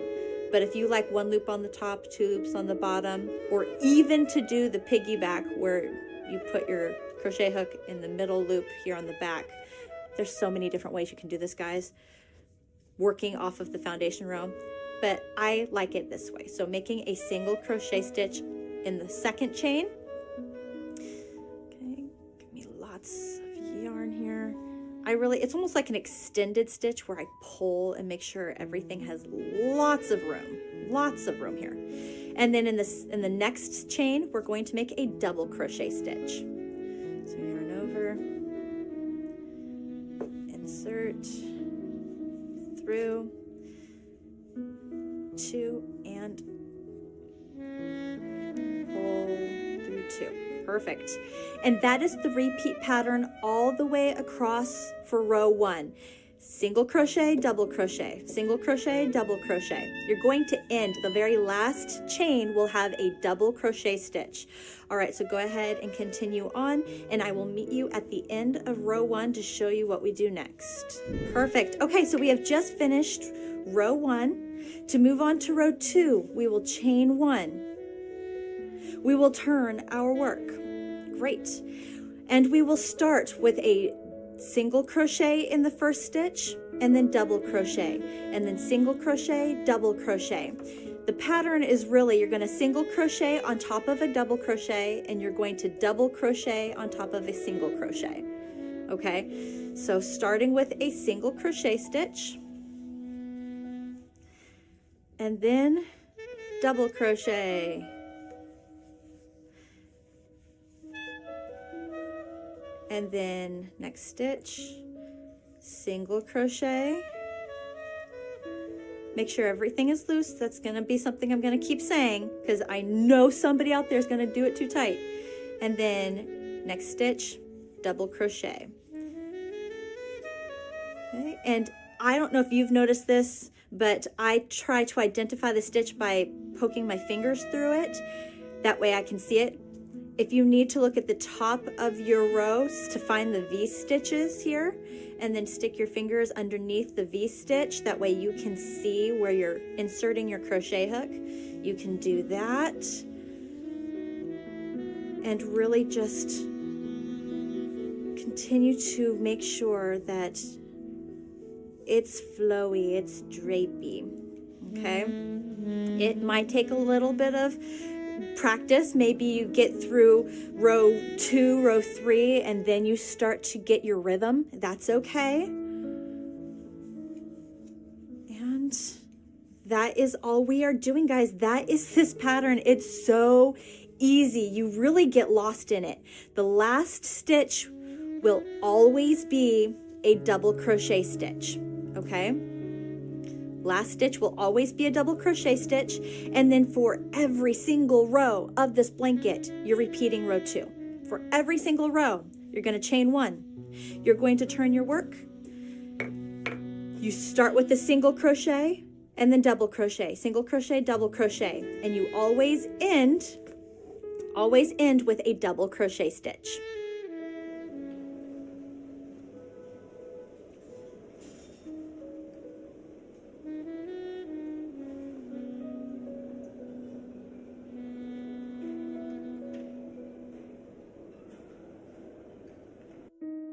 Okay, keep count every now and then, periodically. You don't have to necessarily count every single row, but you may find it very beneficial, very helpful every now and then counting the number of stitches that are in your row. You should have one less stitch than the chains you chained in your foundation row. Okay, so for me, I started with 11 chains.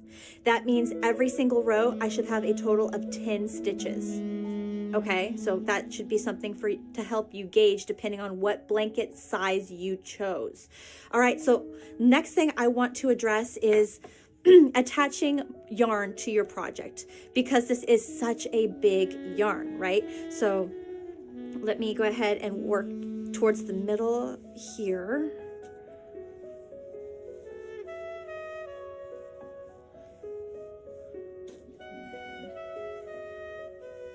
Okay, so let's just say, there we go. Let's say I've been crocheting along and I'm running out of yarn and I need to attach more yarn to my project to keep going, right? So I'm going to show you the invisible knot trick, which is something I do often. I do it with all my projects because I trust it, I love it, I use it all the time. Okay, so we're running out of yarn. We need to attach more yarn. Take the yarn that is attached to your project and have it go this direction. Take the brand new skein that you want to attach and have that yarn go in the opposite direction, okay? Butt those up against each other. Take 2 fingers, wrap the 2 yarns around your 2 fingers, all right? Take the little tail, go over the 2 yarns between your fingers, so that way it's sticking out towards your fingernails. Grab that tail, remove your fingers, pull tight, and it will form a knot. All right. Now let's do that same thing on this side. So follow the 2 strands to the other side. 2 fingers, wrap the 2 strands around your 2 fingers. Take the little tail, go over the 2 strands between your fingers, so that way it's sticking out towards your fingernails. Grab it, remove your fingers, pull tight for a knot on that side. So now you have a knot over here and a knot over here. All right, grab this yarn, pull, and those 2 knots will slide in towards each other and form a very strong knot that isn't going anywhere. Ugh, love it. Grab your scissors. You can actually cut the yarn really close to that knot, and that knot doesn't go anywhere. It's awesome. Okay, I've used this trick basically every time I make something, and I love it. It's so strong. And then when you keep going, working your project, see, there's the knot. you work past it. Now this invisible knot trick really only works if you're using the same color yarn. If you're using a different color yarn, I would do a clean end of row break. But if you're using the same color yarn, this is what happens. Pass it by. You can't see it on this side. Let's flip this over. It's right here. I can see it because I'm right here. But if you kind of flip that little strand over, you can't see it. And then when I come back for the next row, it disappears completely. So now you don't have anything to come back and address. You're not wasting any yarn by having to stop at the end of a row to reattach. And then you have a bunch of leftover yarn. This yarn's too expensive to do that, guys. It really is. So make sure you use every last bit of that yarn, and then you can't see it. It's camouflaged. So this is called the invisible knot. I love it. I recommend it. If you have your own trick, or if you do prefer to do a different method, use it. Go ahead. Do whatever makes you happy, whatever works best for you. I just wanted to offer this to you if you would like to use it. All right, guys, that is it. So let me go ahead and actually get through, and then I want to show you how I would weave in my ends at the end of the project, just so I feel like I've covered any questions that may come up. So last stitch, we double crochet. Okay, let's say I've ended my project, like I'm done. Okay, so I'm gonna cut my yarn long enough tail for me to weave in that end. Okay, I'm going to yarn over that tail, pull that tail through the loop on my crochet hook and pull tight, and that's called a tie off. I've just tied off my project. My project's done. Grab that huge yarn needle. I twist my yarn to keep it all together, make it easier for me to get it through the eye with the needle.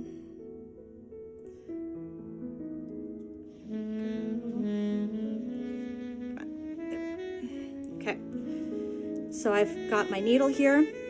I'm going to come back to the project.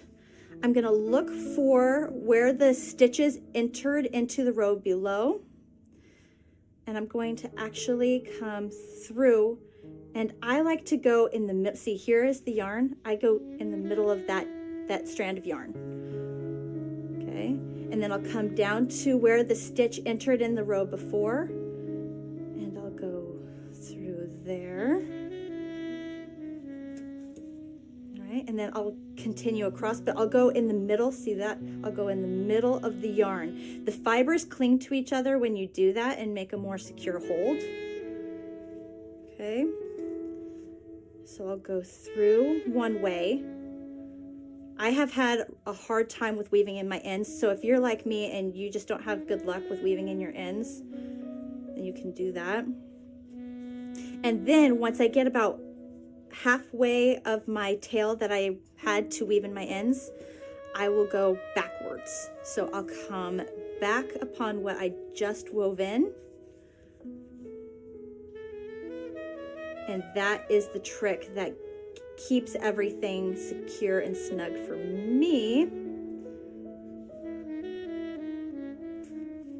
There we go.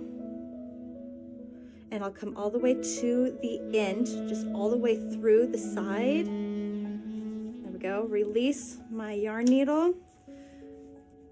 Pull that so it sits nicely and loose and doesn't look tight. All right. And then I will cut flush my yarn. Perfect. Now, if this is good for you and you're like, no, I'm done, then you have finished. If you would like, you can always use that little bit of fabric glue that I recommended. I would literally put a dot on the end here, smooth it down, and then it dries instantly, and this end doesn't move, it doesn't come undone. So that is how I would finish off the project. If you have any other questions, feel free to ask me in the comment section below. I hope you love this blanket.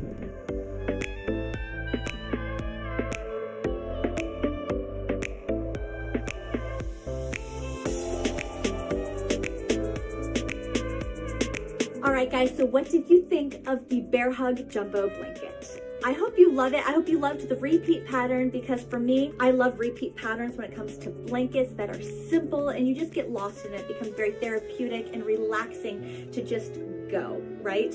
Well, if you liked this video, you might also really like these videos right here, which are more blanket videos that you might enjoy. Also check out this video, which is just a recommended video for you to watch.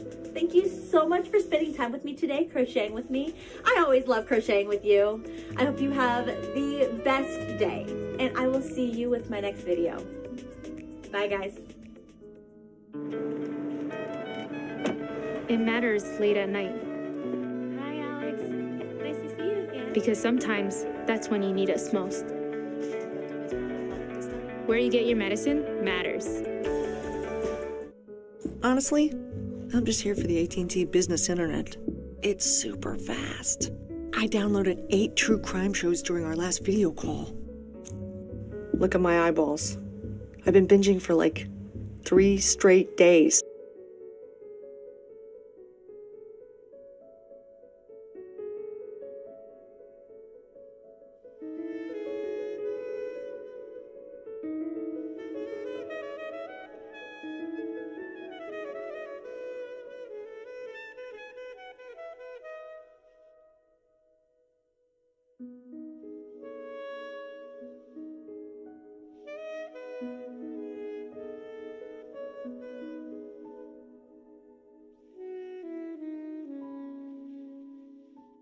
Today I'm going to be showing you how to crochet the basket weave stitch. Now this stitch is one of those stitches that looks super complicated, but once you get going it is actually incredibly simple. It creates this amazing texture which is the same on the front and the back and is built over a 6-row repeat. Don't let that put you off. The 6 rows are incredibly easy to remember. This is quite a big one, so let's leap straight on in. To begin, pop a slip knot onto your hook. Now the pattern multiple for the basket weave stitch is 8 plus 4. Now all that means is you're going to chain in multiples of 8, 8, 8, 8, and then add 4 chains at the very end. We have 3 setup rows to get through before we then begin the 6-row pattern repeat. It is very simple, bear with it and trust the process. I promise eventually it will click. So I'm only going to be making a small sample today, so I'm going to go ahead and chain 36, which is my pattern multiple of 8 plus 4.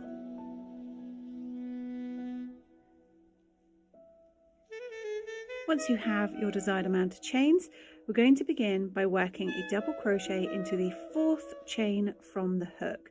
Now this loop on your hook does not count as anything, you only want to count the fully formed chains hanging down below. So 1, 2, 3, 4, and into that 4th chain, work a double crochet stitch. Now for this very first row, we're going to work a double crochet into every single chain all the way along to the end. So just work a double crochet into each of the remaining chains.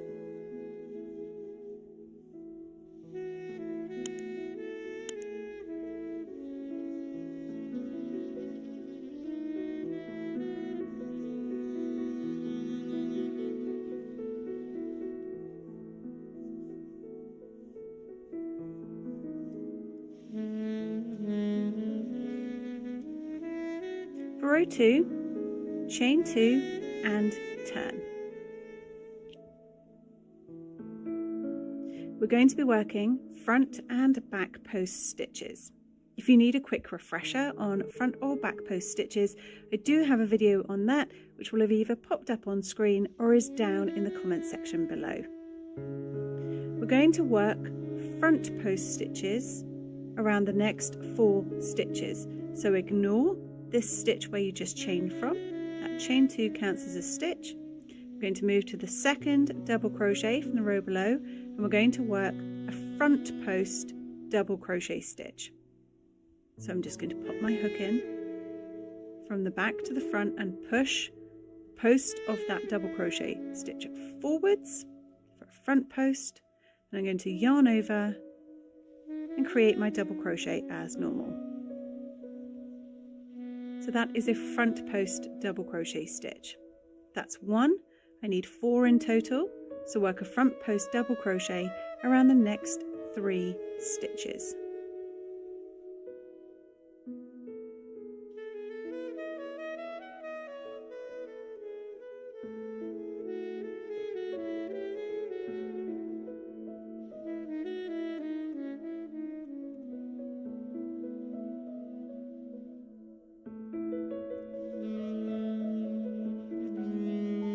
Post stitches like to scrunch down on themselves, so you can go ahead and just pull them up occasionally as you're working. So you've done 4 front post double crochet stitches. Now we're going to alternate and we're going to do 4 back post double crochet stitches. So I'm going to come around and I'm going to push, putting my hook from the back, and I'm pushing that post of the double crochet backwards this time. If you can see in there, my hook is coming through that way. I'm going to create a back post double crochet stitch. So working in the opposite direction, and I'm going to make 4 of those. So back post double crochet around 4 stitches.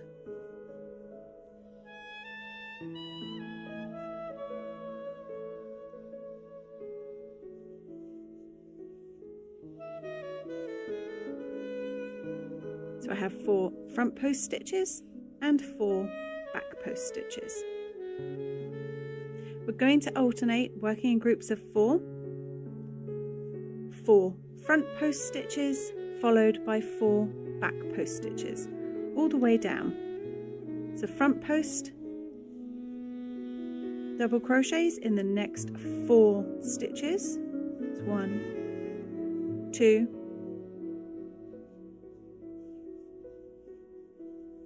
3, 4, and then back post double crochet around the next 4 stitches. So keep alternating. 4 front post double crochet followed by 4 back post double crochet. 4 front post double crochet, 4 back post double crochet, all the way down. These setup rows tend to get a bit scrunchy and difficult, so if you feel like you need to just pause your crocheting and just pull everything into shapes, you can just see, just check you're on the right track. Take a moment just to stretch it out. You might find that easier. So keep going, alternating 4 front post double crochets followed by 4 back post double crochets all the way to the end.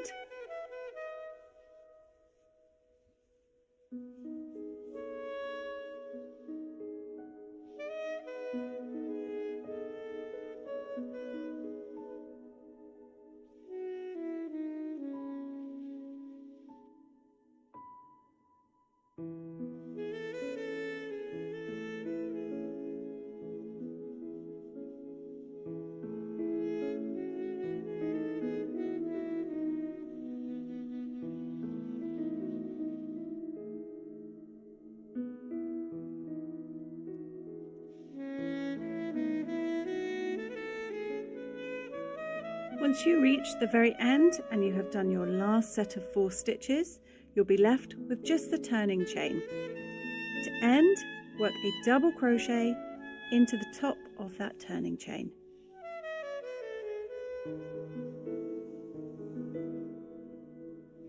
For row 3 is the last of these first 3 setup rows.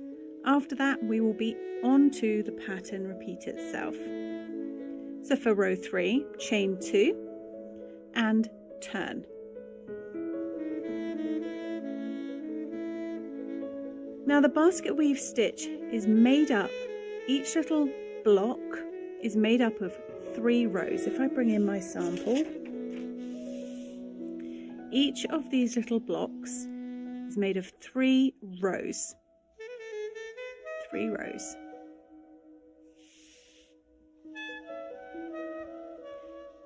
So because this is row 3, we want these little blocks to have our stitches, these textures being the same.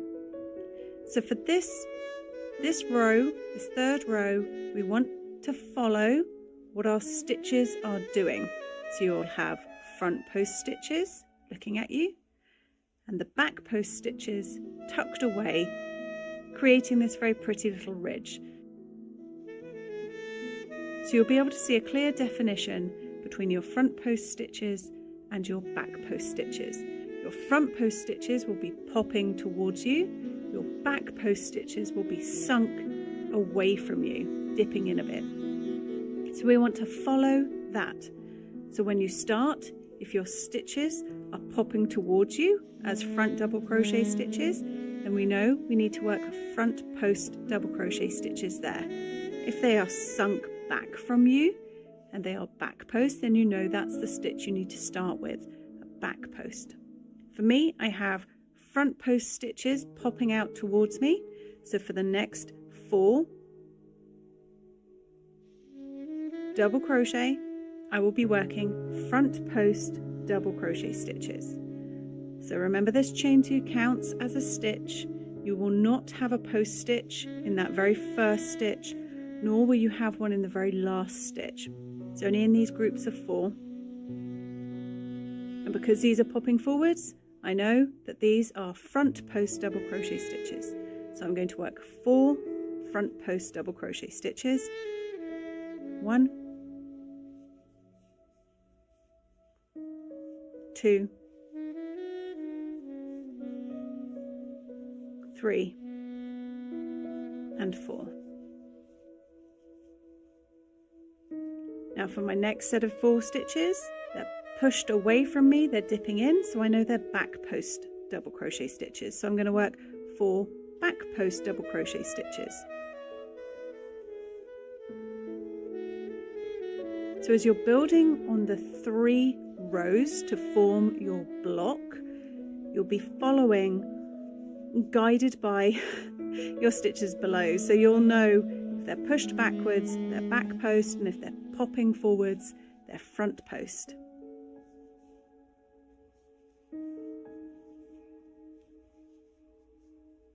So keep going, again, working your 4 front post followed by 4 back post. So if it's popping out, it's a front post stitch. If it's pushed back, it's a back post stitch. Keep going along the row.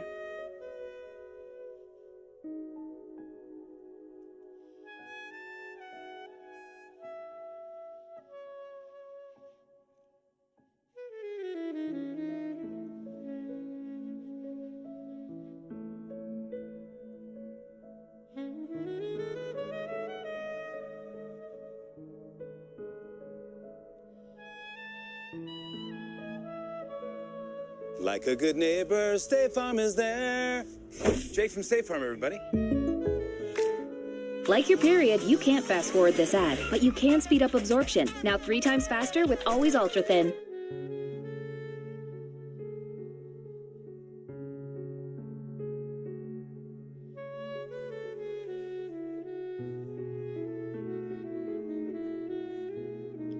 To end this row, we're going to work a double crochet into the chain 2 turning chain. We're going to work it into the top. Now, as these blocks are worked in sets of 3 rows to create little basket woven sections, because they're formed in groups of 3, if you wanted to change color, this is the stitch to change it on. And if you wanted this sort of effect, I change color every 3 rows. Every 3 rows. If you were continuing with the same color, then that is absolutely fine. You don't need to change color every 3 rows. But if you wanted to, we're ending with a double crochet into the top of that chain 2 turning chain. And to change color, before you do the last yarn over and pull through of those last 2 loops of your double crochet stitch, drop the color you're working with, cut the yarn, and bring in your new color. You want to drape that over your hook, pull it through those remaining 2 stitches to complete the stitch, and then you have changed color, ready to begin your next row. So that is the first 3 setup rows complete. Now we're going to begin the pattern repeat rows. So for row 4, the first of these pattern repeat rows, chain 2 and turn. Now, as I keep mentioning, the basket weave is made up of 3 rows. Each little block is 3 rows. So now for row 4, we are going to be doing the opposite stitch to what we were doing in the row below.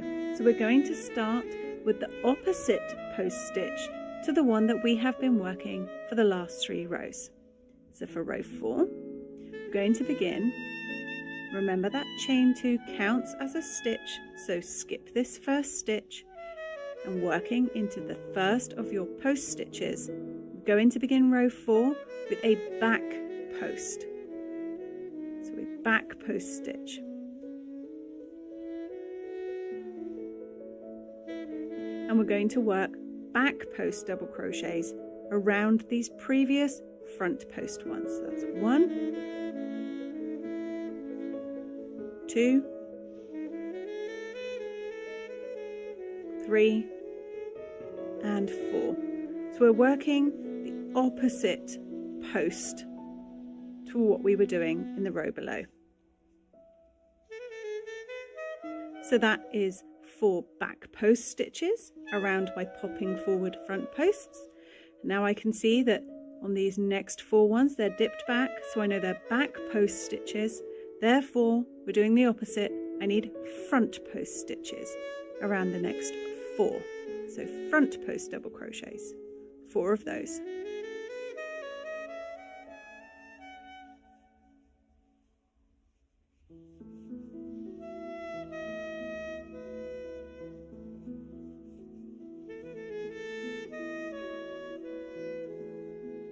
So we're now doing the opposite.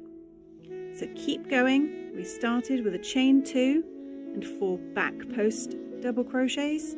Then we did 4 front post double crochet stitches. Now repeat that all the way down, alternating back post in 4 and then front post for the next 4. So 4 back post double crochet stitches followed by 4 front post double crochet stitches.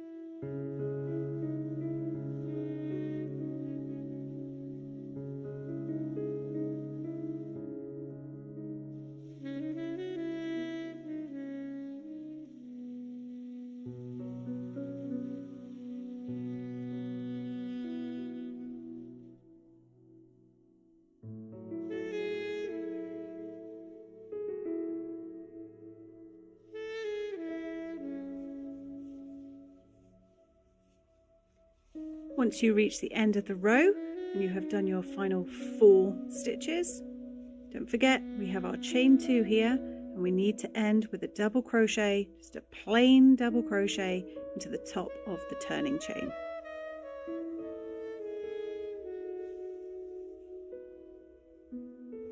For row 5, chain 2 and turn. As each basket weave section is built over 3 rows, we've done 1 row, we need 2 more in this beige colour. And for the next 2 rows, we're going to be following whatever our stitches are doing. So when they pop forwards, you know that is a front post, and when they're sunk backwards, that is a back post. So we're going to mirror exactly what we did in the row below, row 4. So repeat row 4. Chain 2, skip that first stitch, and then around the second, work a back post double crochet. Then work a back post around the next 3 for your set of 4.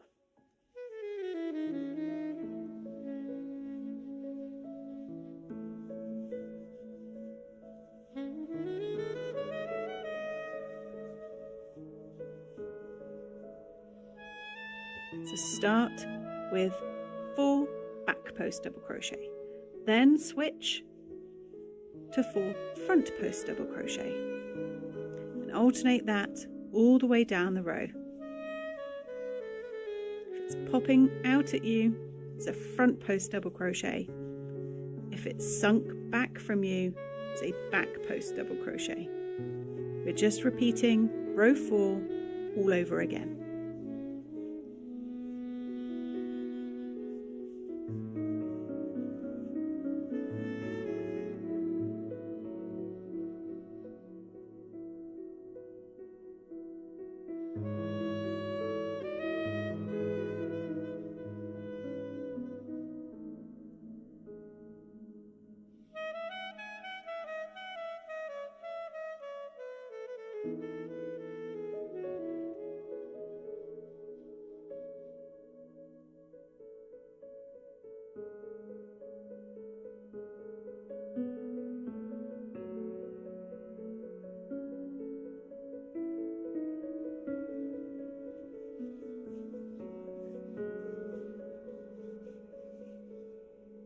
To end row 5, end with a double crochet into the top of your chain 2 turning chain. Don't forget this end double crochet.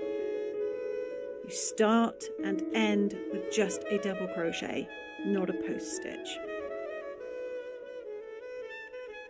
For row 6, chain 2 and turn. And as we are now onto 1, 2, row 3 of the 6 row pattern repeat. So we've done row 4 and row 5, 1, 2. This is the third one. These blocks are made up of 3 rows. So for row 6, repeat row 4 again. We're going to be repeating 4, 5, 6. They're all the same. So again, start, second stitch, because your chain 2 counts, 4 back post double crochet stitches.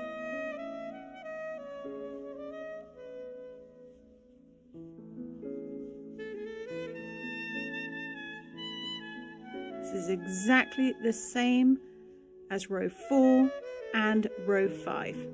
Row 6 is just a repeat. You've done 4 back post double crochet, you've got 4 popping towards you, so 4 front post double crochets. Alternate these all the way down to the end, just as you have been doing for the last 2 rows.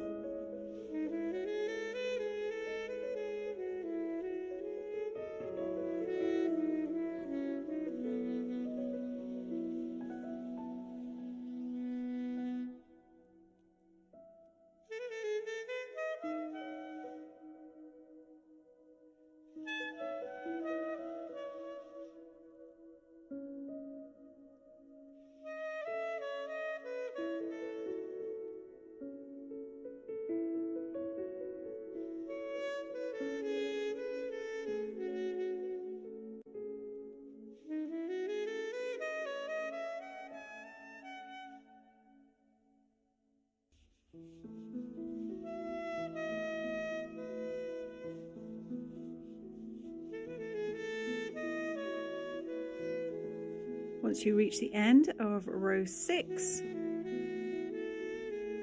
going to end with a double crochet into the top of the churning chain, and because I am changing colours, this is now the row to change colours on. I have done my 3 rows, my little basket weave blocks are complete, so I'm going to change colour on this very last stitch.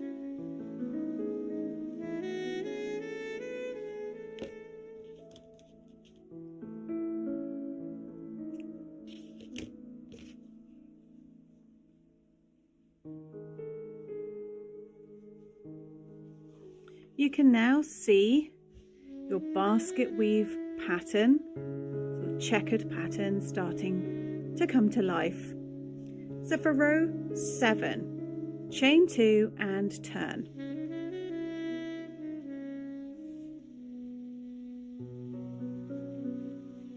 Now row 7 is the start of your next 3 rows.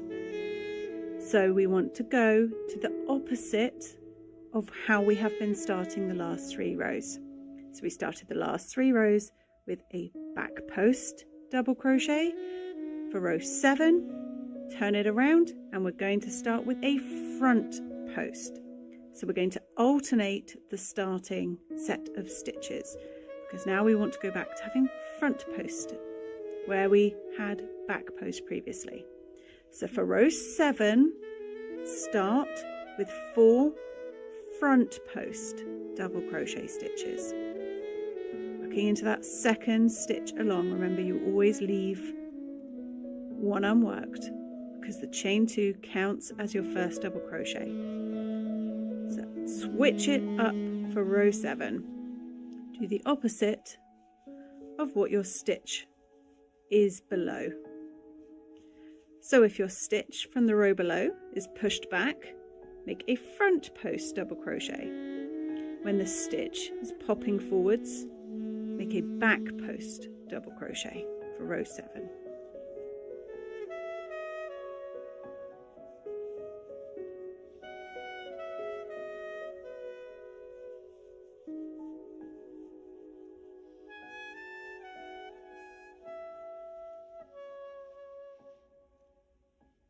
Continue this all the way down.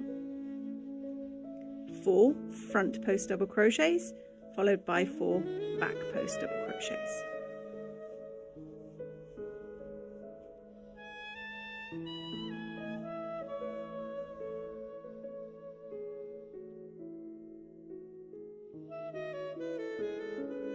Go, spill the tea.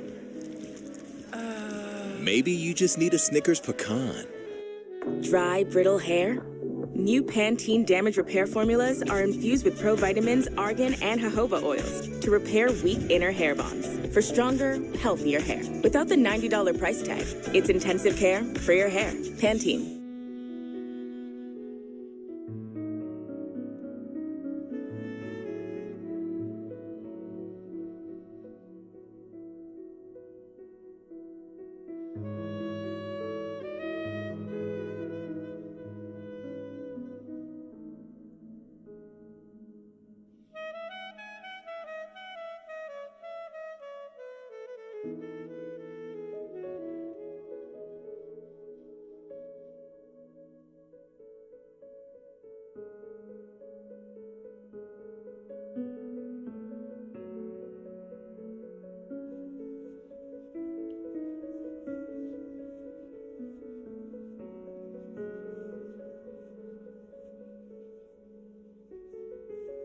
To end row 7, once you have finished your last set of 4 stitches, end with a double crochet into the top of the chain 2 turning chain. Feel free to pull everything up because you're probably getting pretty bunched up at this point, so let's get some slack back into our work.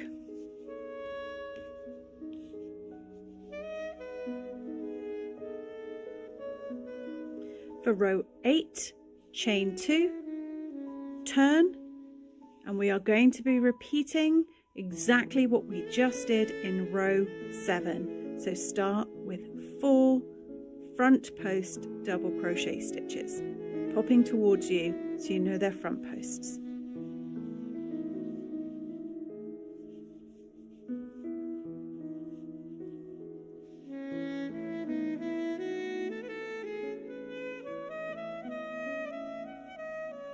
And then followed by 4 back posts. These are sitting backwards, so that's how you know it's a back post stitch.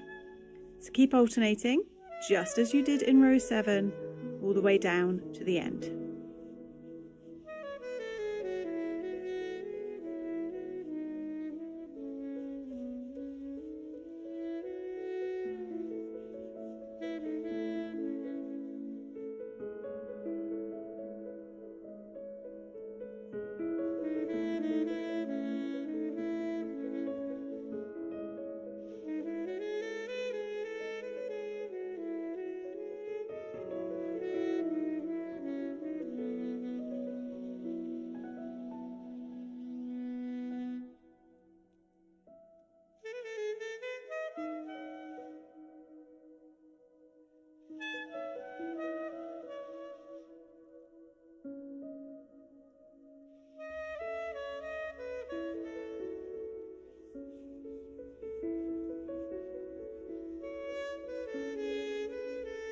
end row 8.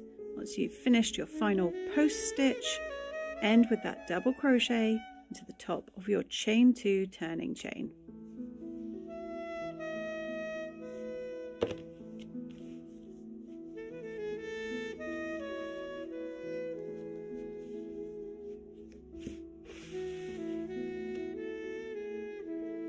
For row 9, which is the last of these 6 row repeats, chain 2, turn, and we are going to do exactly what we have been doing for the last 2 rows. So start with 4 front post double crochet stitches. If they're popping towards you, this is one of those rows where you just want to copy what you did on the row below. So the repeat of row 7, if your stitches are popping towards you, do a front post double crochet, and if your posts are sunk back from you, do a back post double crochet.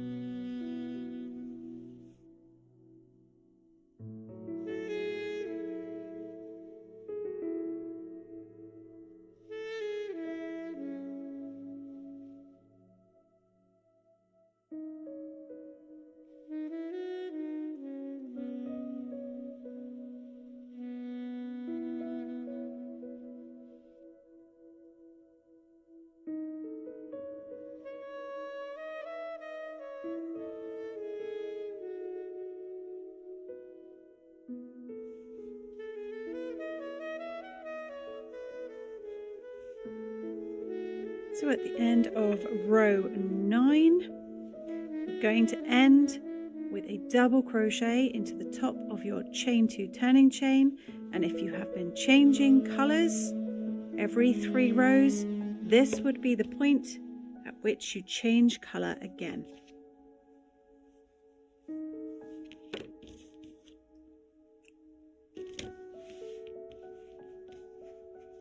Just pull everything into shape.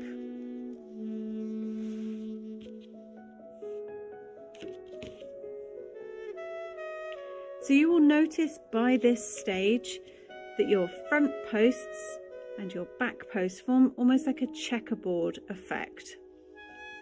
So to continue the pattern, you are going to repeat rows 4, 5, 6, 7, 8 and 9, these beige and mustard rows.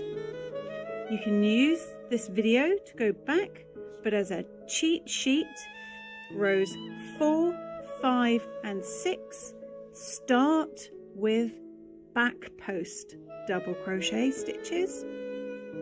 Then for rows 7, 8 and 9 start with front post stitches. So you do 3 rows with a back post followed by 3 rows starting with the front post, and you just repeat those 6 rows over and over and over again. So a 6 row repeat sounds like a lot, but I promise it isn't, because rows 4, 5 and 6, they're all exactly the same. Rows 7, 8 and 9, they are exactly the same as well. So you've only really got to remember to alternate your post stitches every 3 rows. And the pattern works up over 6. So I promise it is more simple than it sounds. The front and back are fully reversible. Yes, it is a bit of a yarn eater. Yes, it is a dense stitch. Yes, you may need to block it, but look at it. Tell me this stitch is not worth it.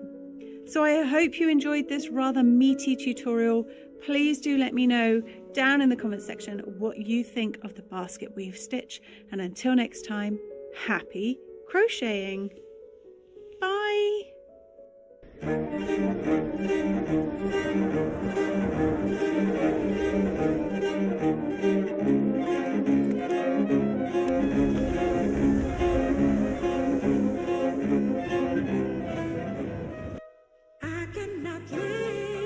For the love of food, Ziploc.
body on the ground covered in blood. I checked his pulse. There was nothing. I was concerned that there could have been some theft. Thank you, Agent Robinson. Thank you.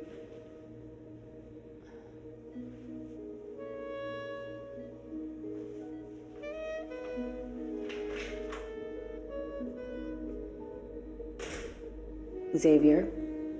Hi.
hydration that lasts up to 48 hours with Eucerin Advanced Repair.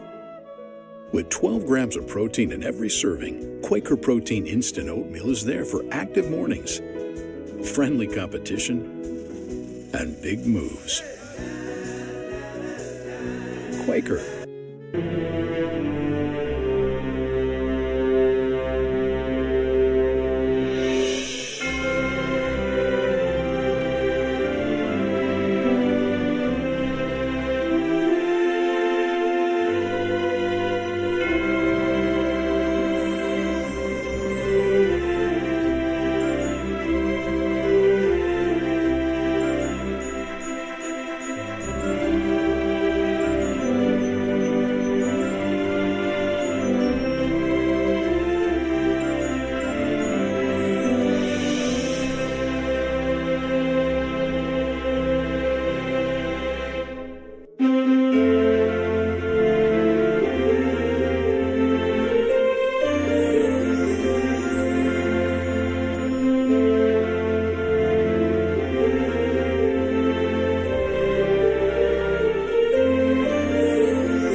Skincare can start in the laundry room. That's why I always recommend All Free Clear for sensitive skin. It's free of dyes and perfumes.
Today I'm going to be showing you how to crochet the granny ripple stitch. Now this tutorial is going to be broken into two parts. The first part will be showing you how to crochet this granny ripple stitch for if you wanted to use this stitch for any project, be it a scarf, blanket, whatever it is that you fancy having a zigzag chevron granny for. The second part will be showing you how to prep your granny ripple blanket with a border, a 2-round border, and then information on how I added these little pom-poms to the edge of mine. However, I'm going to show you how to prep so that you can go on to add any border that you so fancy. So hopefully there is something for everyone in this video. If you're after just the stitch itself, that's the first part. And then if you want a bit more information on preparing and popping a border onto your granny ripple blanket, then that will be the second half of this video. This is quite a hefty video to cover an entire blanket, so sit back, relax, and let's leap straight on in. So to crochet the granny ripple itself, pop a slip knot onto your hook and let's have a quick chat about the pattern multiple. So the pattern multiple for the granny ripple is 24 plus 3. Now each one of these up down sections, up down, that is 24 chains it's built over. So each one of these little up and down sections, that's 24, that's 24, that's 24. That's how you have to visualize it when you're doing the chaining, because you will have a big long chain that will quickly shrink to become this V shape. So 24 forms your granny chevron section. I'm only going to be making a small sample today, so I'm going to crochet 24 plus 24 plus 24 and then add 3 chains at the very end. So chaining multiples of 24, I advise maybe doing a small sample like I have first, so that you can get a proper gauge of how wide one of these little sections are for if you're planning a blanket. I'm going to go ahead and do 3 times 24, then add 3 chains once you have finished chaining your multiples of 24.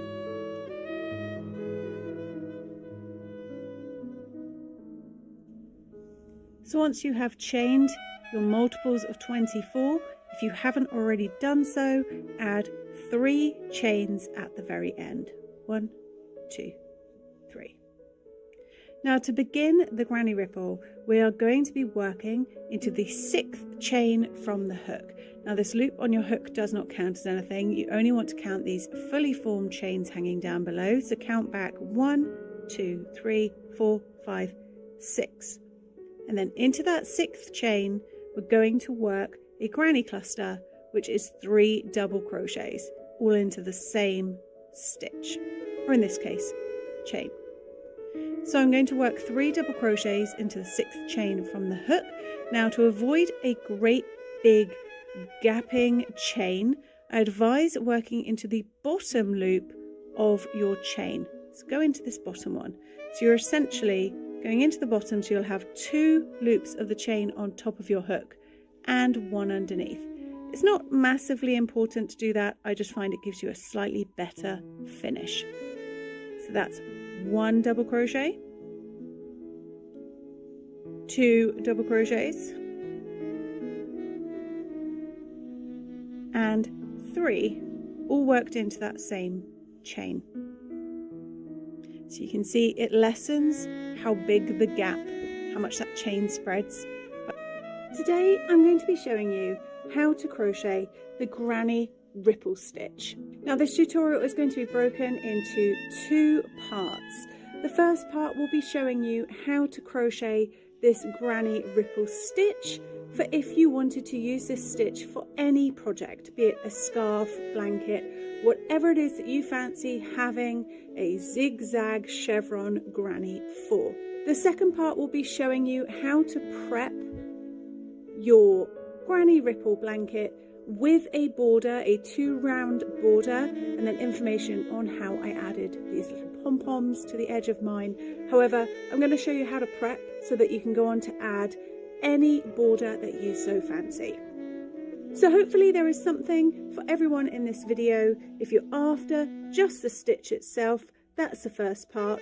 And then if you want a bit more information on preparing and popping a border onto your granny ripple blanket, then that will be the second half of this video. This is quite a hefty video to cover an entire blanket, so sit back, relax, and let's leap straight on in. So to crochet the granny ripple itself, pop a slip knot onto your hook and let's have a quick chat about the pattern multiple.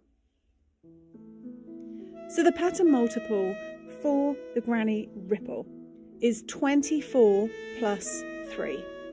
Now each one of these up down sections, up down, that is 24 chains it's built over. So each one of these little up and down sections, that's 24, that's 24, that's 24. That's how you have to visualize it when you're doing the chaining, because you will have a big long chain that will quickly shrink to become this V shape.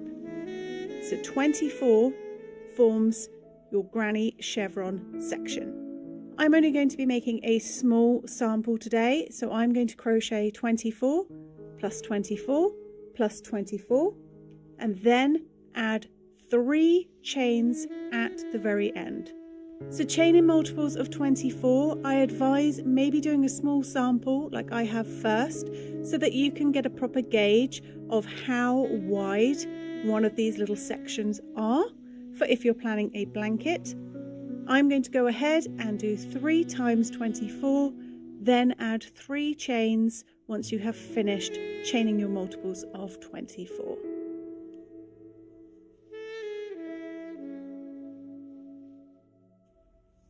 So once you have chained your multiples of 24, if you haven't already done so, add 3 chains at the very end. 1, 2, 3. Now to begin the granny ripple, we are going to be working into the 6th chain from the hook.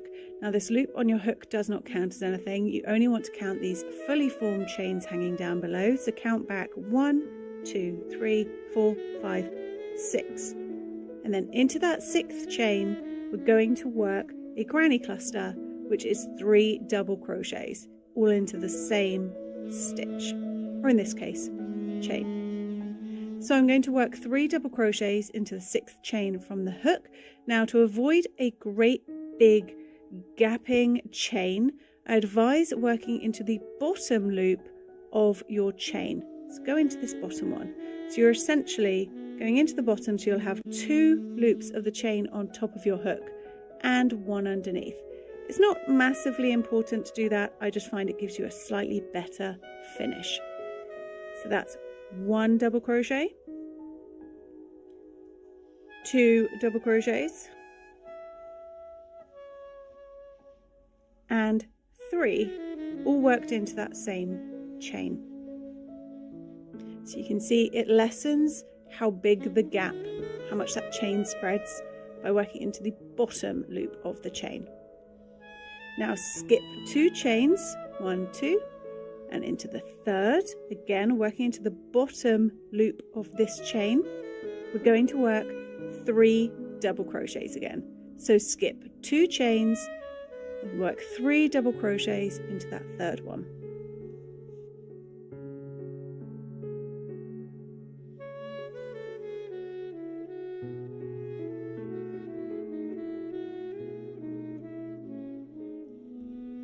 Again, skip 2 chains and work 3 double crochets into that 3rd chain.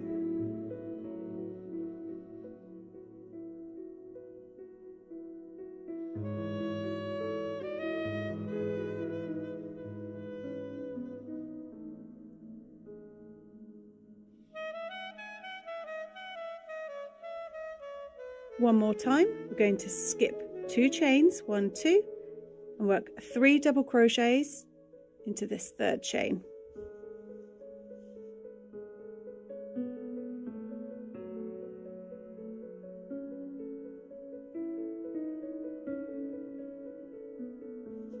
Now this granny ripple pattern is worked in sets of 4. When I say 4, I mean 4 sets of these 3 double crochets. So we've come up 1, 2, 3, 4, and now we're going to come back down. Now in order to come back down, we need to form a peak up the top. So to do that, chain 2 and work 3 double crochets back into that exact same chain that you just worked the last 3. So back into that same chain, work 3 more double crochets.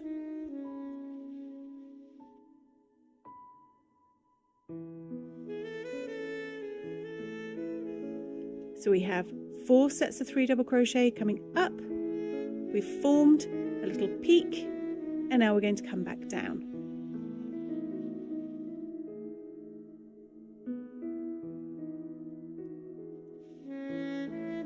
So just as before, skip 2 chains. Now this chain might be a little bit hard to spot. Now we've crammed 6 stitches into the chain next to it. So just pull your stitches around a little bit. Make sure you can clearly identify your chains. So 1, 2, skip those and work 3 double crochet into the third. 1, 2, and then 3.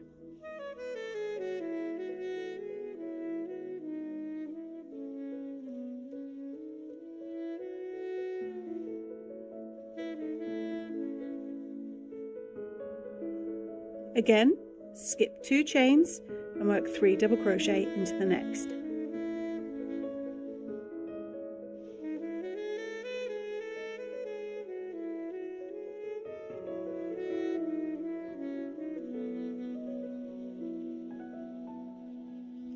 Now we had 4 coming up the side, so 1, 2, 3, 4. Then we have 4 coming back down, so 1, 2, 3. Because we need another, let's work number 4, we'll skip 2 chains and work the 4th set of 3 double crochets into that 3rd chain.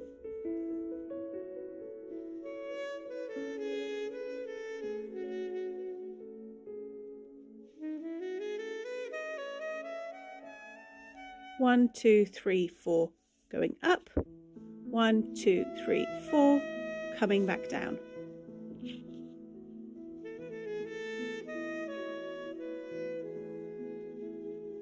Now, we need to form a dip so we can come back up again. So to form the dip, we're going to skip 5 chains. 1, 2, 3, 4, 5. Then into the 6th chain, work 3 double crochet.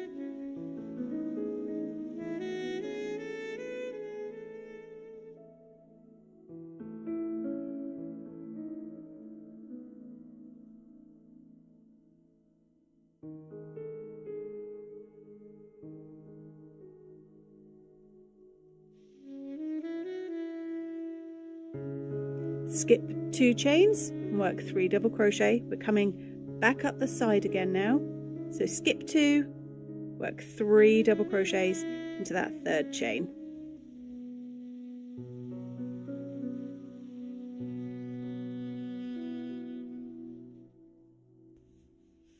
Just like this side, just like this side, coming back up, we need 4 sets of 3 double crochets. We've done 2. We need 2 more, so 4 coming back up the side. So skip 2, work 3 double crochet into the next chain. Skip 2, work 3 double crochet into the next chain until you have 4 sets of 3 double crochet.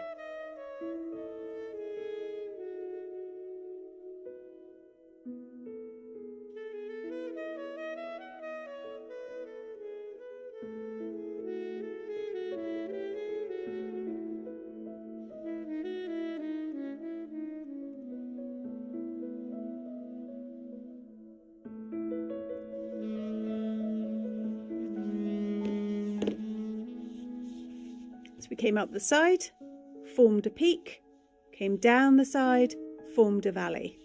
We've come up the side.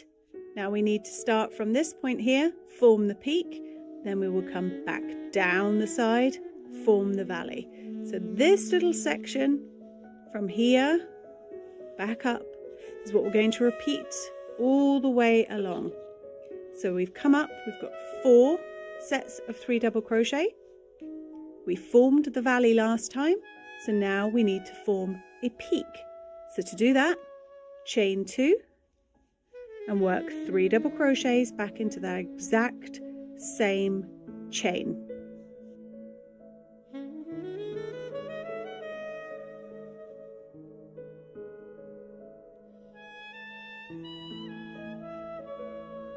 Now be careful, because this one will be covering up that chain. Scooch them round. We're going to skip 2 and work 3 double crochets into the next. Skip 2, 3 double crochets into the next, skip 2 and then work 3 double crochets into the next until we have a total of 1, 2, 3, 4 sets of 3 double crochet.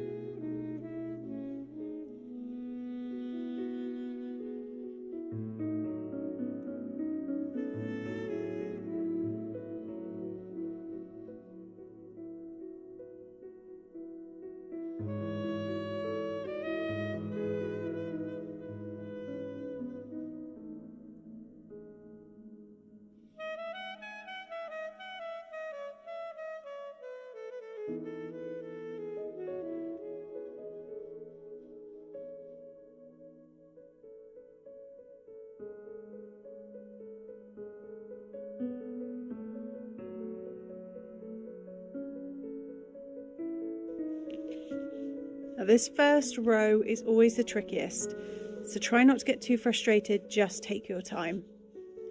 4 sets of 3 on the way up, chain 2, then 4 sets coming back down. To form the dip, we skip 5 chains and come back up the side with 4 sets of 3 double crochet, and again chain 2, 1, 2, 3, 4 sets of 3 double crochet.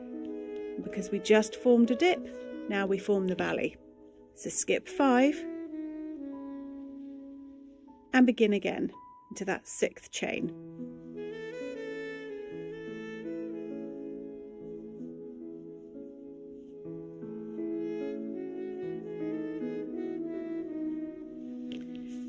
So keep repeating this process. You work 4 up to the top, chain 2, 4 back down the side, skip 5, 4 back up the top, chain 2, 4 back down the side, skip 5, 4 back up the top, chain 2, 4 back down the side, skip 5. Keep going like that, up, down, down. And when you get to the very last set of chains, I can talk you through how we end it when we're over here. So keep going, keep plodding, skip 2 chains, 3 double crochet into the next. I promise you, from row 2 onwards, it is plain sailing.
So I'm working my way back down my final little section. I have 1, 2, 3.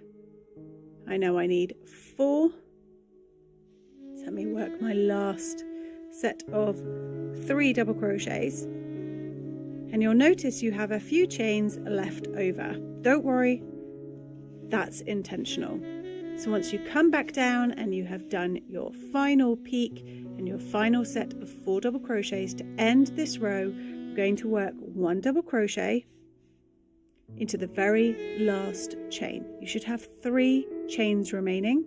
So skip 2, and into this very last chain we're going to work 1 double crochet on its own, just into the chain.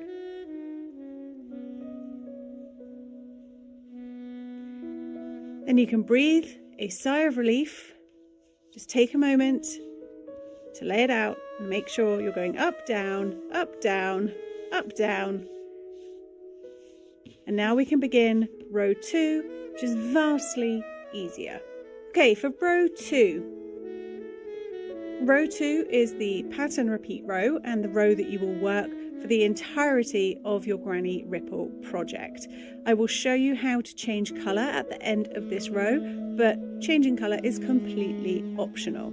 So for row 2, we're going to chain 3 and turn your work.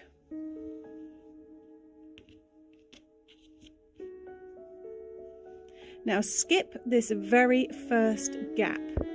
You'll have a noticeable gap between your last 2 stitches. We're going to ignore that entirely, and we're going to move over to the gaps in between your sets of 3 double crochets. So skip this first gap and work into this second one. And into this second gap here, we're going to work 3 double crochet stitches. So ignore that first space and just work 3 double crochet stitches in between your sets of 3 from the row below. That's 1, 2, and 3.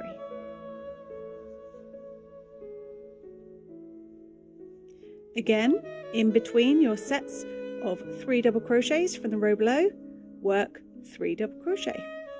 How much easier is this row compared to the one that you just did? There's no counting of chains, we're just working into the gap in between stitches. Again, move over to your next set of 3 double crochet stitches and work 3 double crochets in between them.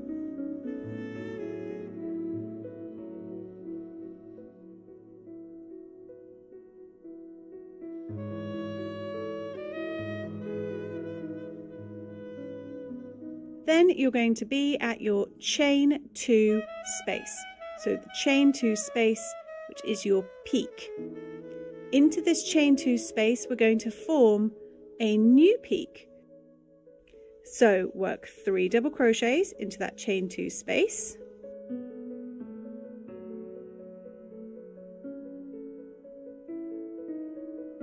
You'll notice you have 1, 2, 3, 4 sets. 3 double crochet just as you did in the row below, and we're in a peak, so we're going to form a new peak. Chain 2 and work 3 double crochets back into that same chain 2 space, right back into where you just worked your last 3. So you're forming a peak on top of the peak from the row below. 1, 2, 3, 4 up, chain 2 to form your peak, and now we're going to work 1, 2, 3, 4 back down. So into your spaces in between your sets of 3 double crochets from the row below, 1, 2, 3, you can see my blue table shining through those gaps. Into each one of those 3 we're going to work 3 double crochet stitches. Just as you did on the way up, we're now coming back down. So 3 double crochets in between your sets of 3 double crochets from the row below.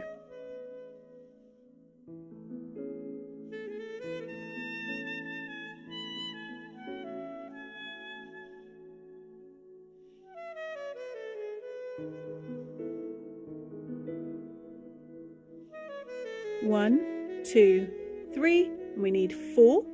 All these sides are formed with 4 sets of 3 double crochets.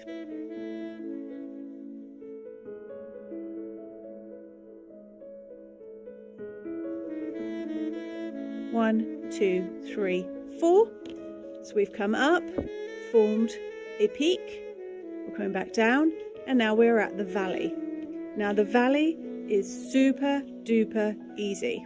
We're going to skip this space and we're just going to immediately identify the 3 spaces in between your sets of 3 double crochets from the row below. If I stretch it out a little bit, I'm going to skip this one. See, there's quite a big gap there. Skip it, and we're going to work into the next 3 gaps. So to bridge across the valley, we're just going to work into the next chain space in between these, and we're going to skip this big one. So you're essentially skipping all 6 stitches, and we're just going to leap straight over to the other side, ignore all of this, and work 3 double crochets into the next space.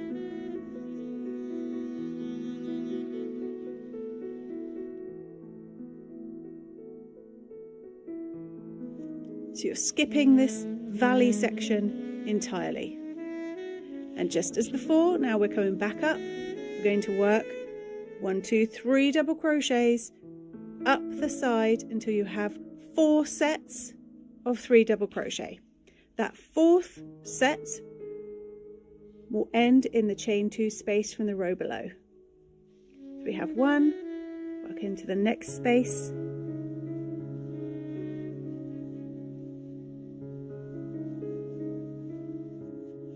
it's 2,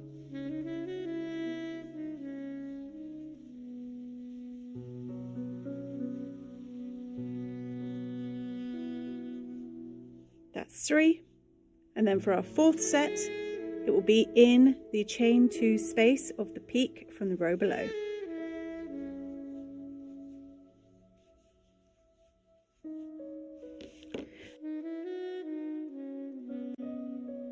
Then, just as on the row below, you've ended in a peak, you've come up the side and you've ended in a peak. Now we need to form a new peak on top of the peak. So chain 2 and work 3 double crochets back into that same spot. Then work 3 more sets of 3 double crochets down the side. Then when you reach the valley, skip the valley entirely and just work 4 on the way back up. You'll know you're on track if you always end coming back up in the chain 2 space. So you're ending back in the peak again. So when you're in a peak, form a new one by chaining 2 and working 3 double crochets back into that same spot.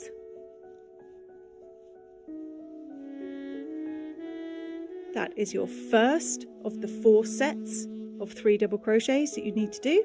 So you've done 1, so work 3 more down the side.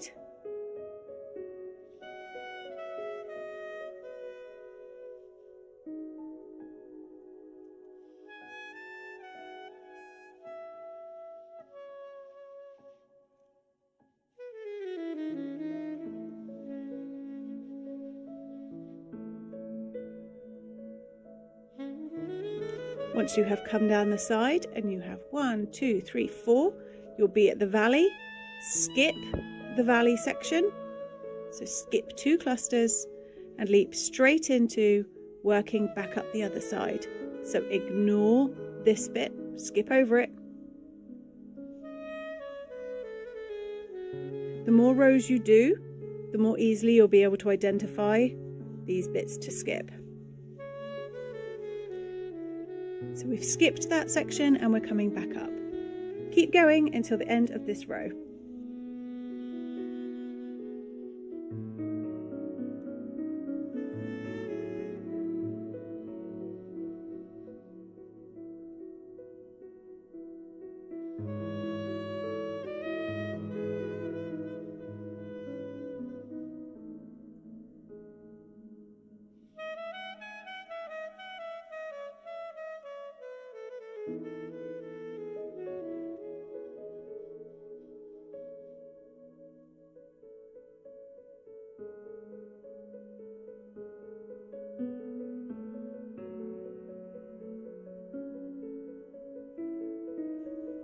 So I'm coming down my final side here.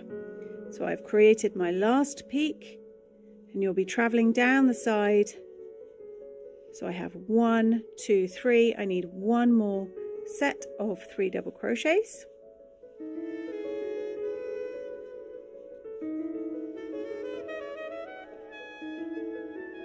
When you reach the end here, there will be a chain space right at the very end. Now, to finish this row, you're going to work a double crochet into this chain space, just 1 double crochet on its own.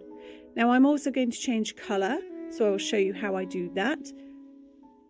So we're just going to go ahead and begin our double crochet just straight into that space. And then when I have just 1 more yarn over left to complete the stitch, I'm going to stop. I'm going to cut my old colour, leaving a nice long tail for weaving in later, and I'm going to bring in my new colour. Again, leaving a long tail, I'm going to drape that over my hook and pull it through those last 2 loops to complete the stitch. And from this point on, we're simply going to be repeating that very last row we did. I will do a super quick recap with you. To begin, chain 3 and turn your work. Skip this very first space at the beginning of the row and leap immediately to the space in between your sets of 3 double crochets. And into that space you're going to work 3 double crochets. So skip this end section entirely and leap straight in to 3 double crochets.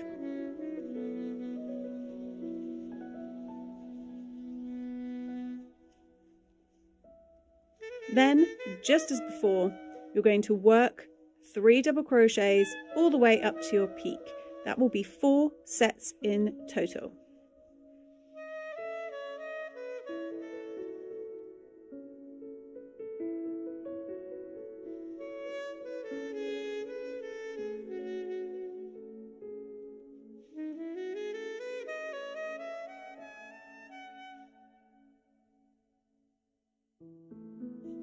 Your 4th set will end in the chain 2 space of the peak. You want to form a new peak, so chain 2, 3 double crochet back into that same spot.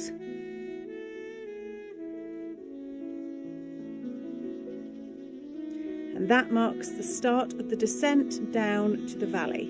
Now again, you want 4 sets of 3 double crochets. This one counts as your first one, so work 3 more down the side.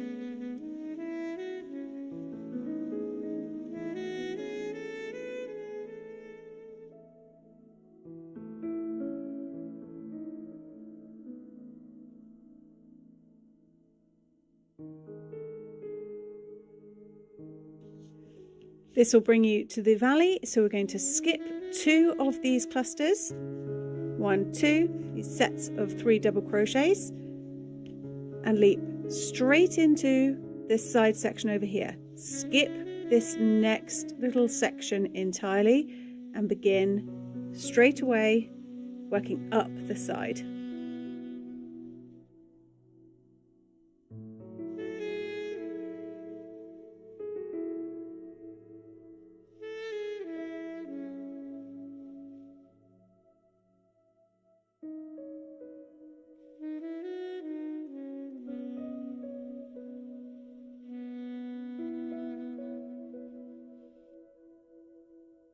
This brings you up to the top of your peak where you begin again. Chain 2, 3 double crochet back into that same spot, and then in 3 more spaces down the side. Skip the valley, fall back up. Repeat this, back and forth, up and down, until you get to the very end.